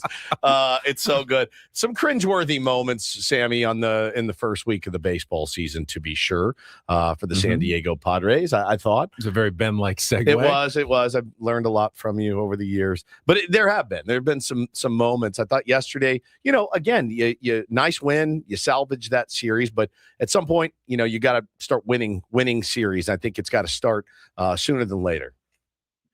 Yeah, I mean, look, I think you would have felt way worse about the homestand had they not won yesterday, and then you're looking at a 1-5 record and heading on the road, and I think you're looking at a real hole that you're starting to dig that you got to now climb yourself out of. So the win yesterday was big, and it was nice to see them 1 through 9 get the offense going a little. They had 7 runs on 10 hits. Seeing Gavin Sheets have a couple of doubles was great. Obviously, Laureano has been terrific. I will say you're still waiting for the big guys to really put it into gear. And that's Manny, and that's Fernando, and that's Xander. Obviously, Jackson's been a little bit more productive than those 3, and I'll throw Jake Cronenworth in there as well. You're still waiting for those guys to get going. And I think from the offensive standpoint, the part that I wouldn't blame a Padre fan for being a little concerned about is forget even just the lack of run production, because I do think that will be better than it was on the homestand for the most part. But the lack of slug is something you're looking at and you're saying, this looks familiar. And, you've got 3 home runs in 6 games, and that's towards the bottom of baseball. And 2 of them by one guy. OPS. Yeah, 2 of them by one guy. And by the way, 2 of them, kind of when you were trailing, like Laureano's made it an 8-2 game on opening day. And then Merrill obviously had the home runs, make it a 1-run game in the 9th the other day. Yeah, that part of it is kind of like, is this 6 games, or are we looking at a similar issue to what the Padres had last year, which was a significant issue, the lack of slugs. So, you guys said it all week, and I thought you did a great job both breaking down the games and putting it in perspective. It's 6 games, but you can also break it down properly, and we're going to find out over the course of the next couple of months kind of what trends are true and what trends are just 6 games. Talking to Padres pre- and post-game show host Sam Levitt here on Ben and Woods. And Sam, you got to deal with Craig Stammen every day for almost 2 months during spring training. But what did you think of his first week? Any changes in terms of, now that the games mean something, what you saw from the new skipper? No, same guy. I mean, obviously there were bullpen moves and lineup construction decisions, and Laureano sitting the other day that I think obviously fans and us in the media that we're going to have some questions about. But to me, I especially the bullpen stuff, I chalk that up to that's the job of a manager, right? In 2026, like name a manager this week that probably didn't have a bullpen decision questioned. And look, is that part of the learning curve for Craig Stammen? Maybe. It might be. But I do think from a personality standpoint of, seeing him every day and talking to him every day, same guy. And I think Craig is extremely level-headed. I think he's, a guy who can brush off losses in all likelihood pretty quickly and was a former player and gets it. And I don't think he is making too much out of one game or one decision or one homestand. So personality-wise, same guy that we saw in spring. I think same guy that we saw as a player, very consistent, very level-headed. And obviously there were a couple of things here and there that had he made a different decision, it could have gone differently. Maybe not. I try post-game to rationalize best I can and try to understand what the manager is doing. So I won't judge bullpen management and lineup construction off 6 games, but to me, from a personality standpoint, he has very much been the same level-headed guy that we've seen going back to the start of spring. What is it like to be level-headed? That would be a real treat for some of us out in the planet. Sammy, are you seeing more? I told my wife, I had a talk with her yesterday. I said, I don't know. I said, babe, it's just been weird. I realize, a slow start is never what you want, no matter what sport that you follow or love. You just don't, your favorite golfer starts bogey, bogey, bogey. You're not very happy about it, right? So have you seen more, because of the expectations that we have and have had for the San Diego Padres, do you see more bloodlust from the fans? Because that's the word I used yesterday. I go, you don't understand. Like, they're coming for me now. And I go, I'm not out there. Like, I go there. The bloodlust this year in particular is is pretty gnarly so far. Woodsy, I think part of it is the expectations, right? I think another part of it, to me, is you just have a team, and I think for the most part, this is a very, very good thing from a fan perspective. But it's a team that you've had for a long time now. I mean, these are faces and guys that you know well, and you've been through a lot with them, right? Just from the season by season standpoint, the excitement of 2022, what happened at the end, beating the Dodgers, to the disappointment of 23, to 24, how great it was until it wasn't, to 25, how very up and down it was, and you make the postseason and it's a quick exit in the wild card series. Even going back to 2021 and how the second half went in 2020. I mean, you're dealing now going back to essentially 2019 with a group of guys where the faces of the team are the same. And I you know what? Look around baseball. That's rare. It's really, really, really rare. And I think on the whole, it's a good thing for the fans. It's part of, to me, what has made the Padres surge so special and Petco Park surge so special, because you do know who you're seeing showing up at the ballpark every day. I think it's a good thing, but I do think it lends itself to fans having a lot of emotions and feelings and thoughts and recall, when things aren't going right. Yep. And I think sometimes, people can go right back to things that haven't gone right. And I guess look at a group at the end of the day that hasn't yet won a World Series and kind of dig in on them, right? And look, it's fans are fans, and they can have opinions and thoughts, and I love the passion and and all those things. It's what it's all about. But I do think it's like being in a long relationship with somebody, right? You have all these ups and downs, and I guess, you guys tell me, when you're with somebody for longer, do the fights get more intense, as time goes on? I don't know. I don't have that experience, but I think that's a little bit of what it is, where you're just quicker to kind of snap at them and maybe go back to all the things they've done in the past that you didn't like, right? It kind of feels that way to me. And I think the long relationship with players, I think ultimately it's a great thing for the Padres and the fans and the ballpark, and a big reason why we've seen kind of what's happened with the Padres in this city. I think it's great when you have all these familiar faces, but it's kind of like, when you see something you don't like, you immediately go back to all the things over the course of years that have disappointed you, and now you're snapping at them. And it kind of feels like that. I would never snap at my missus ever, Sammy. Yeah, like 4 games into a season. I guess in my uneducated experience, that's kind of how it feels. I think I'll play amateur psychiatrist here. I think the root of most negative emotions for fans is fear. You are afraid that the team is going to be bad and then irrelevant, and you're not going to be able to enjoy your Padres baseball all summer long into the playoffs the way you have. So when you get afraid of something, of losing something, you lash out and you snap, and you're very early. Now, it's much too early to be afraid. Padres 2-4. They're 2 games behind the Dodgers. They're 1 game out of a playoff spot. Nothing has happened yet in the baseball season. Don't be afraid. In a couple of months, if they're 9 games out, I'd feel that same thing. I fear that we won't have the entertainment of Padres baseball all summer long. Yeah, that's the fear. Yeah, that's our fear. Is we have the same fear you do. I'm just not to that point. Some fans get there a lot quicker, which and you do a nice job dealing with them on the post-game show, Sammy. We appreciate you so much. Enjoy the rest of your day off. We'll see you tomorrow morning. We'll hand things over to you for the pregame show from opening day at Fenway Park at about 10:10 tomorrow morning. So we'll see you then. Yeah, like I always say in the post game, I don't promise that I can explain everything, but I can be here for emotional support, and that's all I promise. So I'll talk to you guys tomorrow. Thank you, Sammy. It's your emotional support host, Sammy Levitt, on our SDCCU fan hotline. It's not Big Bang Banking, it is better. And before we go, going to give away some more Padres tickets to the next home game. Actually, it's a week from today against the Colorado Rockies. Manny Machado Hot Corner bobblehead game presented by McDonald's for the first 40,000 fans. Call now, 833-288-0973. Fourth caller. Going to win those tickets. You can get yourself at Padres.com/tickets. We'll be back with our last hour before the roundtable next on The Fan.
All right, we are halfway home on a Thursday. Ben and Woods, 97.3, The Fan. Pleasure to be here with all of you right now.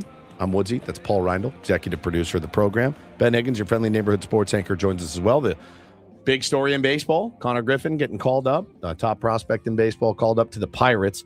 And I did see people saying, well, obviously they waited so that he could debut at home and sell more tickets. And that was kind of their strategy.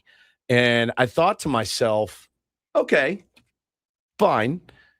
But if I'm a Pirates fan, and I know we've got the number one prospect in baseball, and we happen to open for 6 games on the road, and they bring him up, he makes the team out of spring training, and he's our starting shortstop, I'm pretty stoked. And I have good vibes about the Pirates when they do something like that. If I'm a Pirates fan, you guys agree? Like we all did it when they did it with Tatis and all, like great vibes. Like this is how you do it.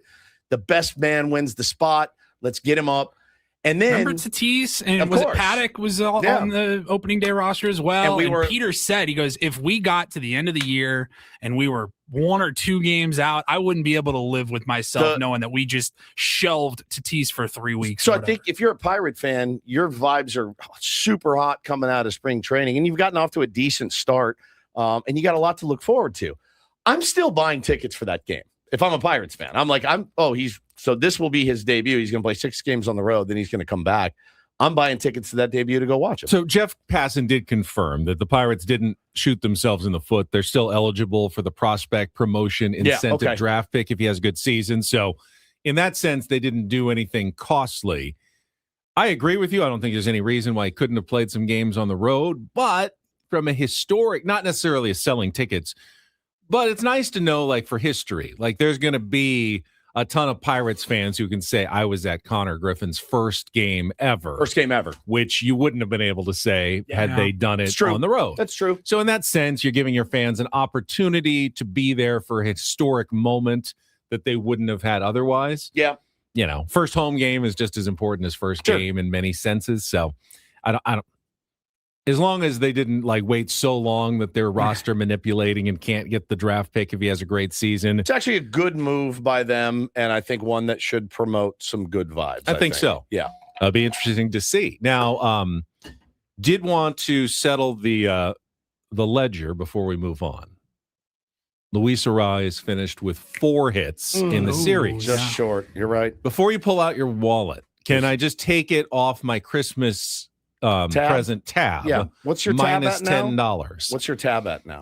I don't know. We're keeping it somewhere still in like the $320. I was going to say like 360, 370. Is it? Well, 350. So I had an idea.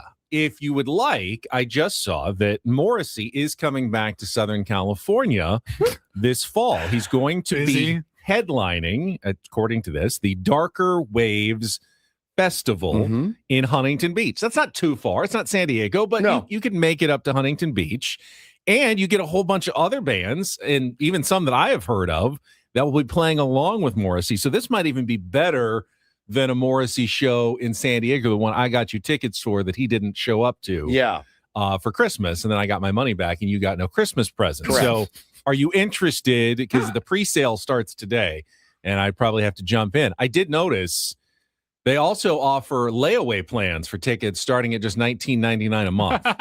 When did concerts become layaway items? When they had to. When they actually, to get people there, they had to do it. We're not buying a living room set. Yes.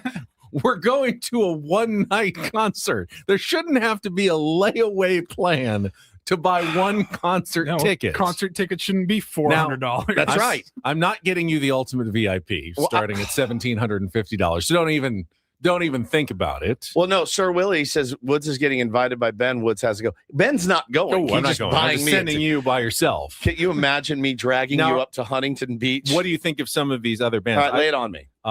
Let's see. Do you want the top ones or kind of the bottom? So the Smashing Pumpkins is number 2 on the list under Morrissey. All right. Simple Minds. Fast Times at Ridgemont High. Nope. Breakfast Club.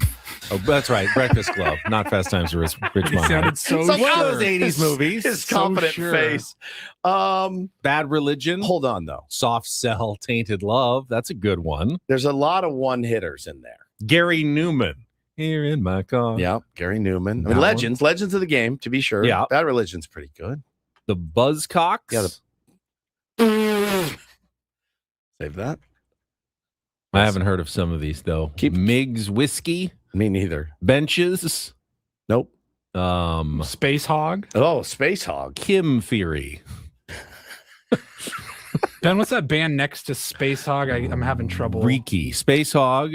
Circle Jerks. Mariachi El Bronx. A great band.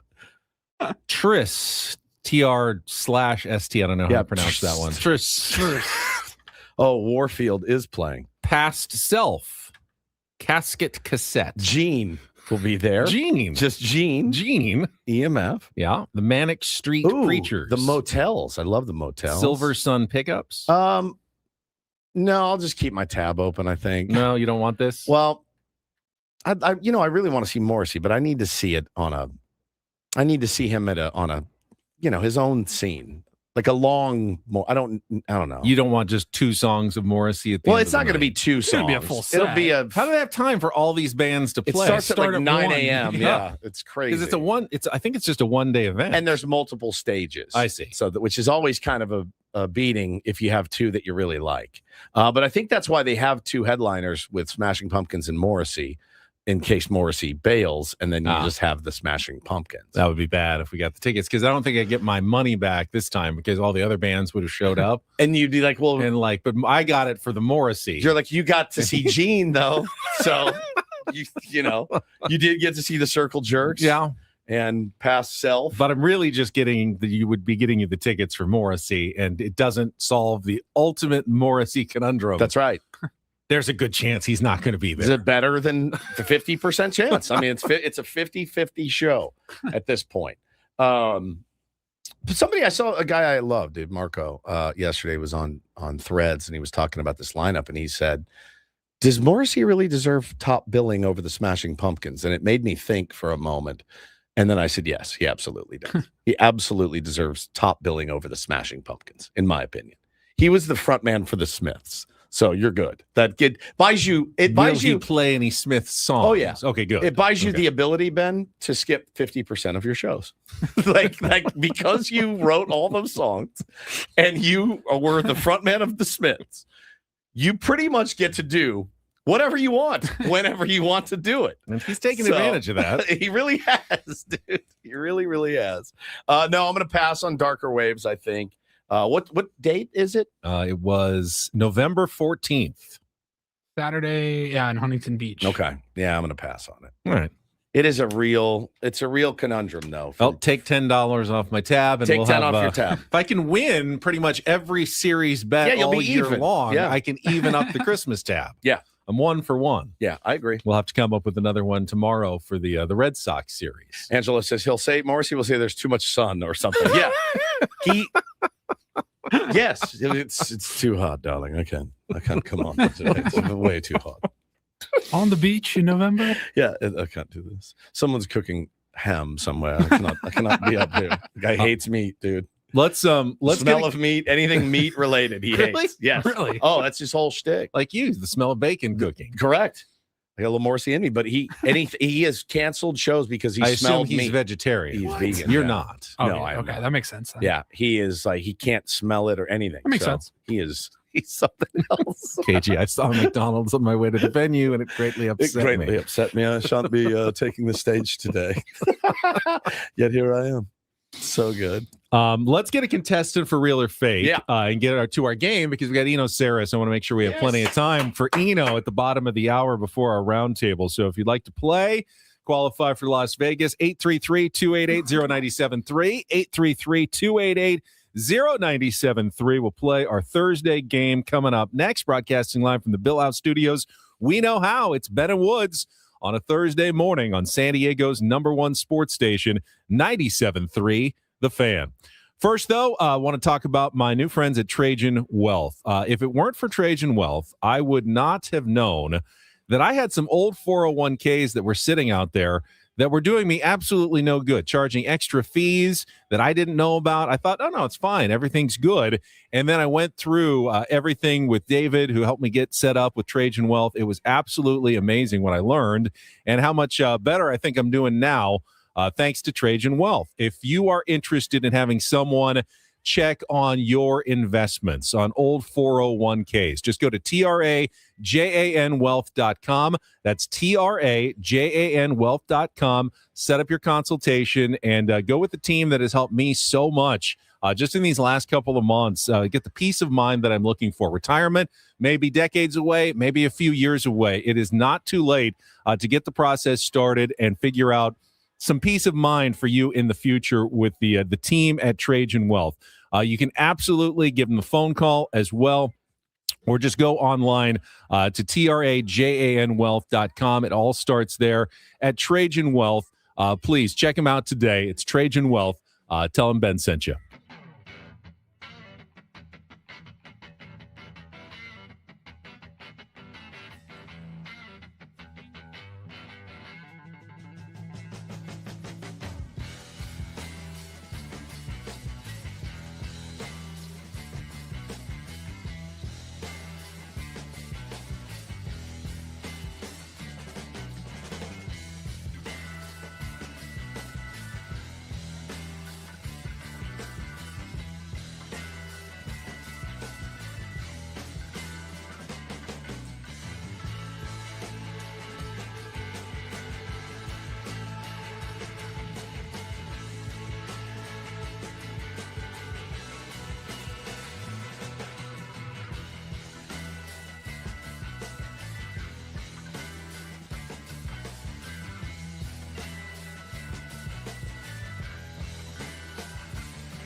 Hey player, this is all yours. This room with this view. This speakeasy with this cocktail. Hey, could you make that too? The spa with this. Ah. And this pool on this roof. This is all for you. The all-new Hamul Casino Resort, now open.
Looking forward to talking to Eno Sarris at the bottom of the hour. He's already gleaned some takes from the first week of the season, looking at swing speeds and pitch velocities, and a couple of Padres come up on his list that he wrote about in The Athletic this week. So we'll chat with Eno Sarris, some smart baseball coming up at the bottom of the hour. Bennett Woods brought to you by David P. Shapiro, criminal defense attorneys, helping good people regain control of their future when charged with a crime since 2010. Visit davidpshapirolaw.com. I have a dilemma because this game of real or fake is going to be too easy for you. Okay. So I really need to limit you to just the one phone a friend. You can't just be chiming in every time because I'd be shocked if you didn't get all of them right. Okay. Yeah. But we have Jeremy as our contestant standing by. So Jeremy, you're going to get at least one from Woods, I would guess, but I'm going to have to ask you to play the rest of it straight up. Let's get to it. It is time for Real or Fake. Some are here for the compelling sports talk with Ben and Woods. You can go plow through another donut.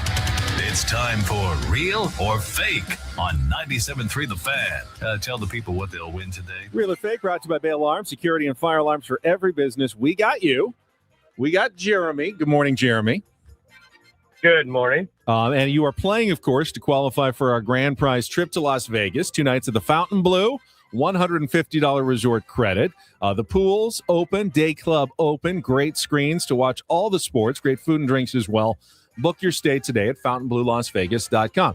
Here's why I think Woods is going to be too helpful, because today on Real or Fake, took this from earlier this week. We're trying to separate minor league prospects from country music artists. Okay. And this was inspired when Colt Emerson and Cooper Pratt signed their big extensions. And I said, both of those guys sound like they could be new country artists that I haven't heard of. So today on Real or Fake, Jeremy, I'll give you a name. You tell me if they were a real minor league top 100 MLB prospect or a fake, someone who sings country music. And because Woods has been looking at baseball cards nonstop, mostly minor league prospects for like a month, these names are going to be, I think, eminently familiar to him. So you get one phone a friend, Jeremy. Way longer than a month. Yes. Gotcha. All right. Gotcha. So, all right, let's go. You need 4 out of 7 right to qualify for the grand prize.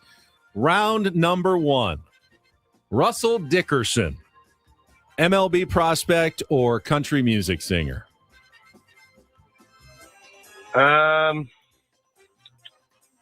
Let's go MLB prospect. That is incorrect. Country music singer. You are 0 for 1, but we got plenty of time left. Round number 2. Did you know that one, was he? Yeah.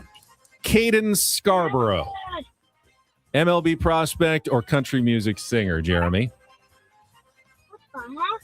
Let's go MLB prospect. That is correct. Right-handed pitcher in the Rangers organization. There is one. Jeremy, do you have some help back there? I hear that. He's got his little guy with him. I do. I have my 4-year-old and 7-year-old in the car. All right. I know they're cheering for you. Let's go to round number 3 here, Jeremy. Hunter Barco, MLB prospect or country music singer? Hunter Barco.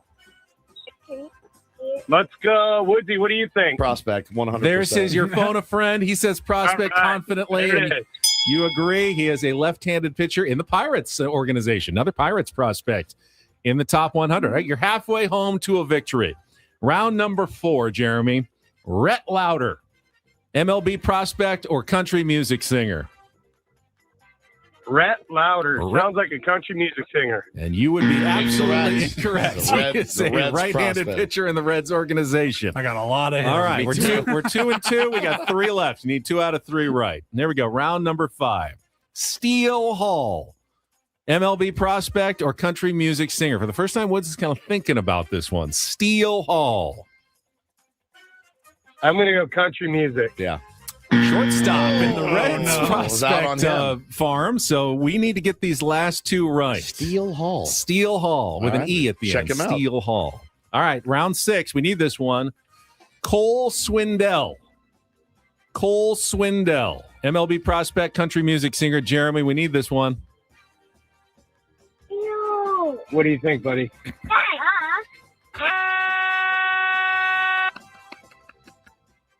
Did we lose him? Did we lose Jeremy? You still there? Country music singer. Yes, very good. Cole Swindell. Not related to Greg Swindell at all. All right, for the win, last round, Theo Gillen, MLB prospect or country music singer? Theo Gillen. MLB prospect. Yeah! Wow! Outfielder, Tampa Bay Rays. Congratulations, Jeremy. You and your kids can hang on the line. We'll put you into the drawing for Las Vegas. Nice game. That was a tough one. They all sound like country music singers to me. Every one of them. Rhett Lauder, like, just screams country music singer. Reds pitcher. 100%. Rhett Lauder. Steel Hall. Steel Hall. Oh, they're a great band. I saw them a couple of weeks ago. We could put on an entire festival of minor league prospects and make them all headliners. None of these guys are musicians. They're all baseball players. That guy slayed it. That was really good. That was a good game. Yeah, I'm in on some of those guys. Some of them I was unfamiliar with. Were you? Yeah. Okay. Yeah. I tried to make it as tough as possible. That was tough. Know me. That's tough. Let's see. We got a couple of minutes here. What else Glove we got? Shack says, being a degenerate prospect collector, this was cake. I know. It really was not that difficult. Let's quickly run through the NL West last night. The Dodgers have not gotten off to a good start, even though they're alone in first place. They've gotten off to a great start. They're 4-2. Right. I mean, it's not historic or No. But they got shut down by Gavin Williams of the Guardians yesterday. Nasty. My God, was he good last night? Holy smokes. And the top of their order continues to struggle offensively, but everyone else in the NL West has gotten off to a worse start. So the Dodgers are where they always are, sitting there in first place.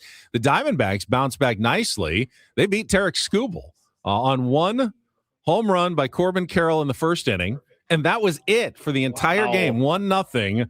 Skubal takes the loss as Zach Gallen pitched 6 shutout innings to complete the sweep. So Tigers leave San Diego, then go to Arizona, get swept by the Diamondbacks. Yeah, that was their 4th straight loss.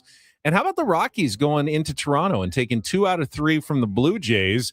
They scored in the 8th to tie it and 10th to win it, 2-1, upsetting Kevin Gausman, who had thrown 6 shutout innings. So even the Rockies now with a couple of wins on the season after taking 2 of 3 in Toronto. Same exact records. Yes.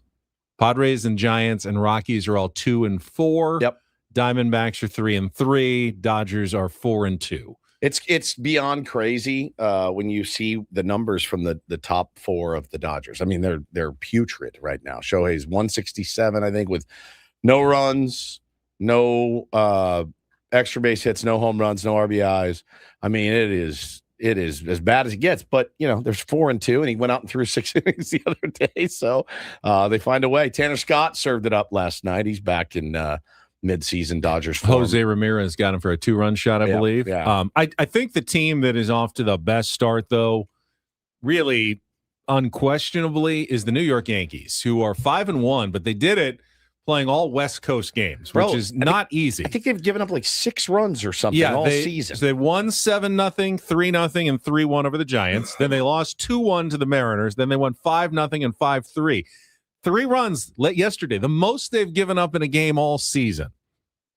0-0, 1, 0-2, and 3. Yeah. That's nuts. It's incredible pitching. Cam Schlittler looks like he's like a top 10 pitcher in baseball already. We can talk to Eno about Cam Schlittler as well. What? We're both in on it. I got a lot. I got some good Cam you Schlittler got some Cam Schlittler cards? So the Yankees are maybe off to the best start. Now they get to come home and play some home games. And they're still without Garrett Cole. They still got some guys that are injured coming back, but it'll be interesting to see how it shakes out. I mean, I wouldn't, like, if you're a Dodger fan, you can't be worried. You shouldn't be.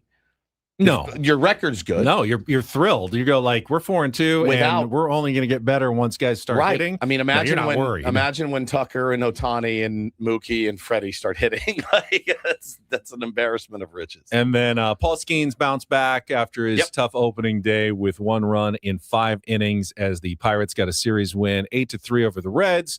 Skeens' next start scheduled to come against the San Diego Padres on Tuesday at PNC Park on the second half of this upcoming road trip. Let's see what else. Oh, Shea Langoliers, 5th home run. Crazy, man.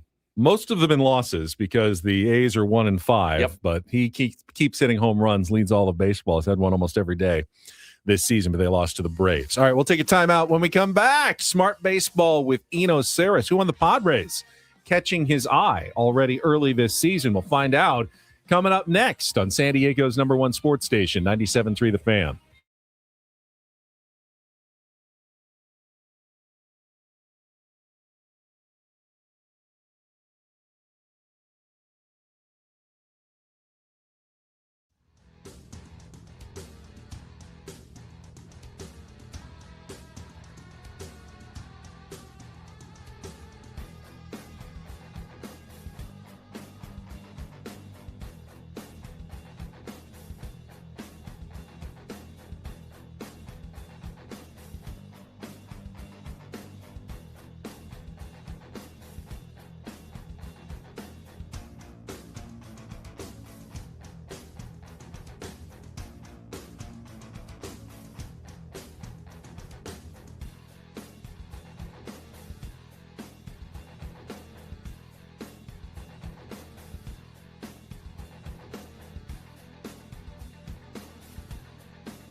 He just here. I'll show you a little. Just a little. Please don't. Just a little bit. What hurts on you? Nothing at all. A little bit. Nothing. Now, so let's say whatever you're about to touch is the only thing. Let's say it's gonna hurt. Right? All right, yeah. Okay. Pretend your knee hurts. Pretend your knee. It's going to in a second. Right here. Oh, that is not pleasant. Hey, player. This, and this pool on this roof. This is all for you. The all-new Hamul Casino Resort, now open.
I know Eno Sarris usually makes his way down to Petco Park at least once during the course of the season. Perhaps if it coincides with a Thursday, he could be one of our guest panelists on the Epic Roundtable at some point. Could you imagine? First Epic Roundtable, talking Padres baseball coming up at the top of the hour. But before that, we will chat with Eno Sarris from The Athletic. He is standing by. We will get to that right after a check of traffic here on 97.3 The Fan.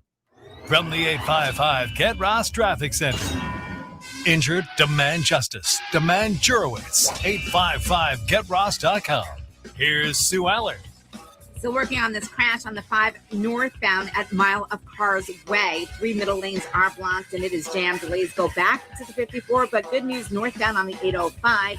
That big accident has been cleared away at Murray Ridge Road. But now we're working on another accident on the 163 northbound at Richmond Street. The center divider and part of the left lane are blocked, and you got a crash on the 15 southbound right at the 8 in the left lane. I'm Sue Aller with Ben and Wood, San Diego's #1 sports station, 97.3 The Fan. It's time for the super polished, yet to be named Smart Baseball Weekly segment with Eno Sarris, son of a bitch. Hey, he's joining us now on our SDCCU fan hotline. It's not Big Bang Banking, it is better. Eno Sarris with us. I don't think we're ever going to name this segment. No, that's it. It's got still going to be unnamed. Years into it, or it we is could great call to it welcome him back. Eno's hungover groan. We could call it that. That's one of the best moments on this program in our 8-year How did that not make it to the tournament of drops? I know. We missed out on that one. It's so good, man. How you doing, buddy? No hungover growing today. Good.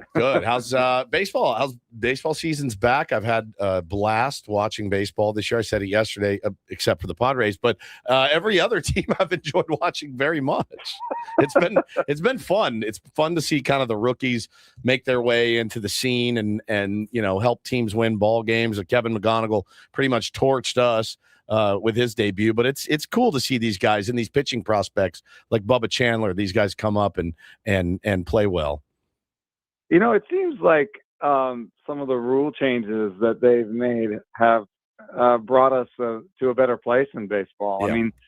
I mean, there were some incentives put in place for if you get like a rookie of the year, you get an extra pick, and they tried to do some stuff in the last CBA to encourage teams to play their young players earlier. And I think we're seeing some of the benefits of that. McGonigal making the opening day roster, JJ Weatherholt making the opening day roster in St. Louis and hitting a game winner for them and showing what he's got right away. And, the athleticism peaks, with the younger players. So you kind of want to get them out there if you can. You don't want them to be manipulated for service time and stuff like that. So, there's news that Connor Griffin's coming up in Pittsburgh.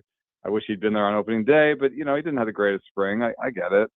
And that part's been fun. And the other part, of course, has been the ABS system. I think it's a round of success. I think at its core is the fact that we all want to prove to the ump that he's wrong. Yes, that's kind of what it boils down to. Like, I've been saying this for years, and now everybody knows. It's a satisfying moment. It is satisfying. It is. Players. Like, they had a walk. They had a game end yesterday on a challenge. It was Basayo in Baltimore. He challenged it, and it was strike three. Game over. Orioles win.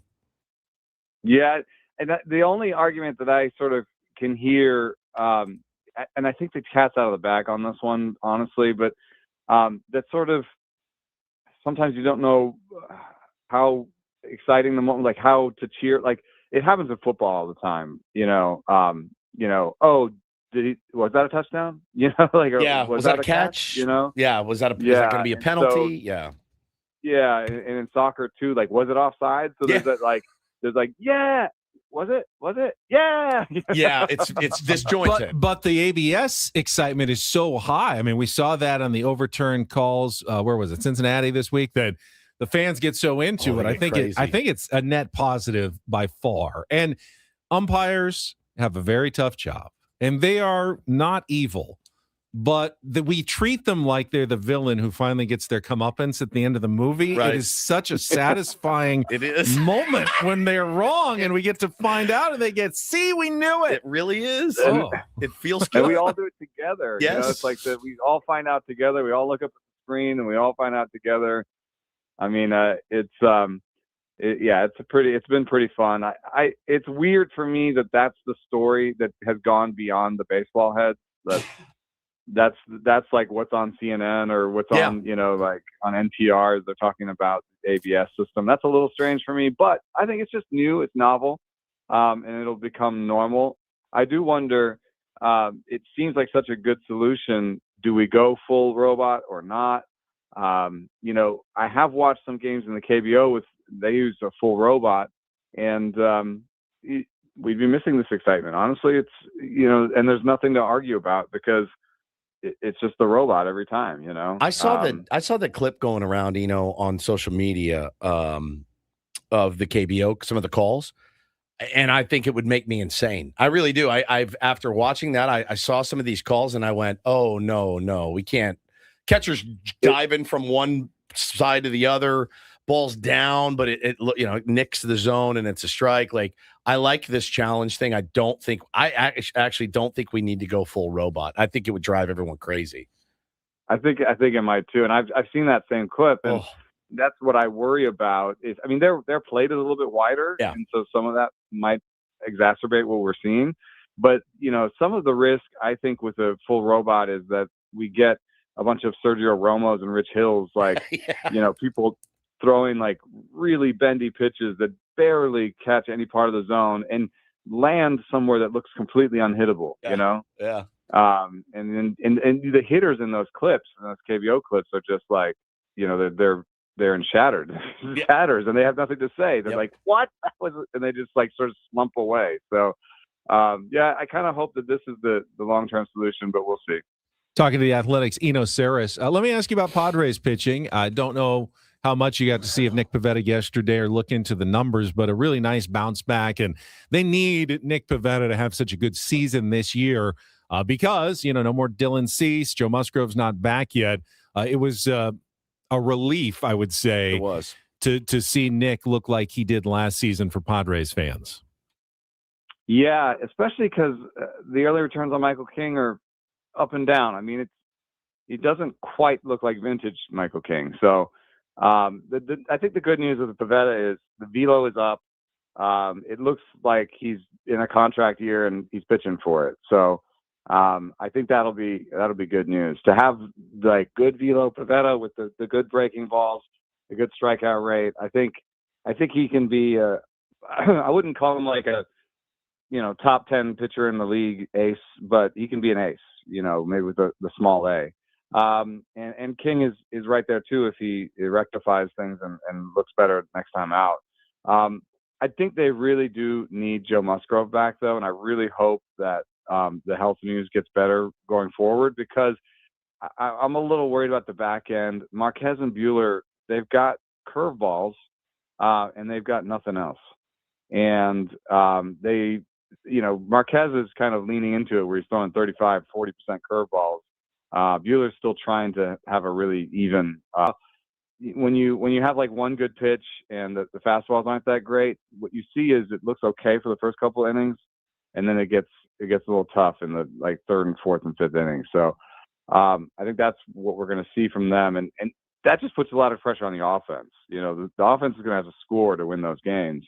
So Griffin Cannon coming back, Joe Musgrove coming back, I think those are important things. Those guys need to get some better health news going forward. Yeah, and it puts a lot of pressure on Nick Pivetta, Michael King, and Randy Vasquez, knowing that, hey, we just don't know what we can count on from the 4 and the 5, which is, 2/5 of your rotation. That's 2 games out of a 5-day week that you're putting pressure on the guys in front of them, and of course you mentioned the offense, which is the bullpen, of course, and it's gotten the offense gotten off to a bit of a cold start, a little bit of slug yesterday. Laureano has been a delight here. I think he's in a walk year as well, if I'm not mistaken. You never hear a word about him getting extended, and listen, I don't know what that would look like. But I look at him and I go, you can't let him off of this team, and you need to hit him higher up in the order because the guy seemingly barrels every ball he finds. No, and he's just a really delightful person. I just really enjoy talking to him, and he's become his own hitting coach over time. He's talked to me a lot about the process of being a young hitter in the league and sort of figuring out what you can take from your hitting coaches because he's had so many different hitting coaches. So. I think he's figured out my job here is to put the barrel on the ball, hit the ball hard. Yep. He doesn't overthink it. Yeah, he doesn't overthink it. And then Jackson Merrill's bat speed is up, and he's pulling the ball more. And I know that there's somebody listening who hates when people pull the ball a ton, but pull air is where a lot of the power is, and I think it could be really ideal for Jackson because he has a really sweet opposite field swing. So if he can combine opposite field swing with pull and more bat speed, that's what the best hitters in the big leagues do. They have primo bat speed, so they can go oppo taco, but they can also pull the ball. They can cover from left to right in the zone and up and down. And he just looks like this could. I know there's a bad batting average or whatever, but when I look at Jackson Merrill, I see this could be a huge season for him. This is a breakout third year type. I have this theory that I haven't proven, which is that third year guys, are just huge because they've had their ups and downs. They've done some things. They've proven they belong, and that's the year that they can really take off. I like it. 1 year after the sophomore slump. Makes a lot of sense. We're talking to Eno Sarris from The Athletic, and I was going to bring up the piece you wrote that included Jackson Merrill's bat speed. It's kind of like when you were back in junior high or high school. You go away for the summer. A lot of kids would come back looking the same, but there are always a couple who blossomed like during the summer and look different. And that's kind of what your piece was. Like you wait until the first week of the season and then you look at bat speeds and you look at velocities and you go, ooh, someone someone did something in the offseason that was working really well. What were some of your takeaways from this first week? Well, I think it's interesting because some people reacted and said, well, bat speed and pitch velocity are really basic things, and there are other things that are more predictive. But the things that are more predictive and include results on the field, you need to wait a while, So the only thing you can kind of look at in the first week is things like how fast are you running, how fast are you hitting the ball, swinging the bat, how fast are you throwing the fastball, because those things become meaningful really quickly. Now, there are other things that are more meaningful eventually, but for now, we can look at those things. And I was really interested in Jackson Merrill, and another guy you guys saw recently, Colt Keith, is swinging the bat harder, and then Drake Baldwin, who's just hitting all these homers and just looking like a really, really great young player in Atlanta. I just really most interested in Merrill, Keith, and Baldwin adding velo because they're young. They're adding bat speed to a package that already includes a good sense of what the zone is and great ability to make contact. That's like the perfect player to give more bat speed to. And so those three players I kind of have circled on my bingo card. And let's talk a little pitching, with your beloved Adrian Morejon.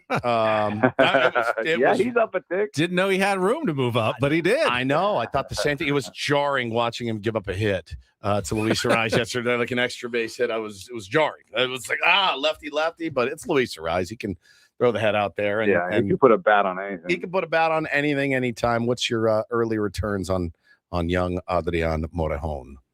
I mean, he looks good. The command lost him. He lost the command for a second, and that used to be the issue. But when I talked to his pitching coach about him, he thinks that the new arm slot that he found last year really cleans up a lot of the command issues. So I'd expect him to be fine. And this bullpen looks like it could be really, really nasty because Bradley Rodriguez is their fourth or fifth guy, and David Morgan, he's nasty. Yep, and David Morgan is nasty. I mean, say what you want about Padres player development across the board, but they've been turning out relievers, and it's been no problem. So that's a sign of a healthy system, even after having traded away so many guys.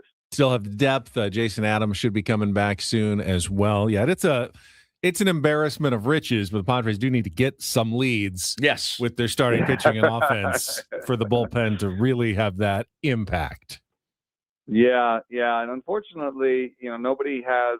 The other one that you can look at is like maximum exit velocity, who's hit a ball really hard. It's one of those things where if they haven't done it yet, it's not. You can't say that it's a negative, right? But if they have done it, it's a positive.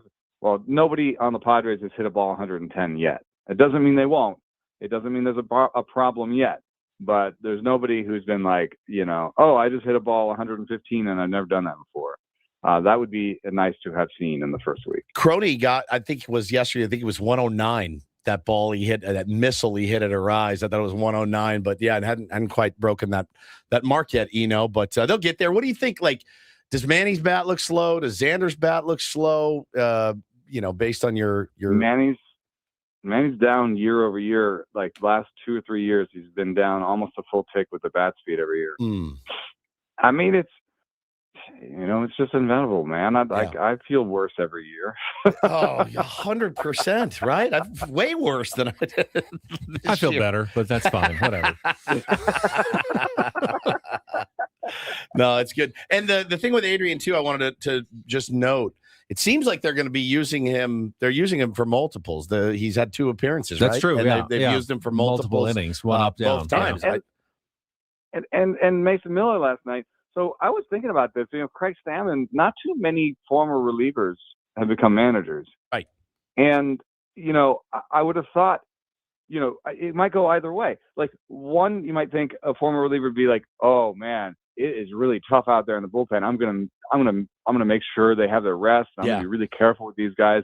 Or, man, I went through that fire. I made it happen. Like, they got to answer the bell when I ring it. I think Stammen's more the latter. Like, hey, yes, give them plenty of leash out there and let them do their stuff. Really appreciate it. You're the best, hopefully dude. We'll talk to you next Thursday. As always, love having you on. I will be at the Colorado Rockies games on Thursday and Friday next week. Oh, nice. He's already all right. Perfect. Already in town. Fantastic. All right. All right. Eno Sarris, Smart Baseball segment every week, one of our favorite segments of the year. And that's it for our portion of the program. We're going to head over to the sound space. The first epic roundtable of the year, commercial free, begins at the top of the hour. Do not go away. Darnay Tripp from NBC7, our guest panelist, along with all the hosts here at 97.3 The Fan. And then we'll be back tomorrow morning at 6 a.m. for the last show of Ben and Woods this week. Until then, for Paulie Rindle, for Stephen Woods, I'm Ben Higgins. Talk to you in just a moment on the Epic Roundtable on San Diego's #1 sports station, 97.3 The Fan.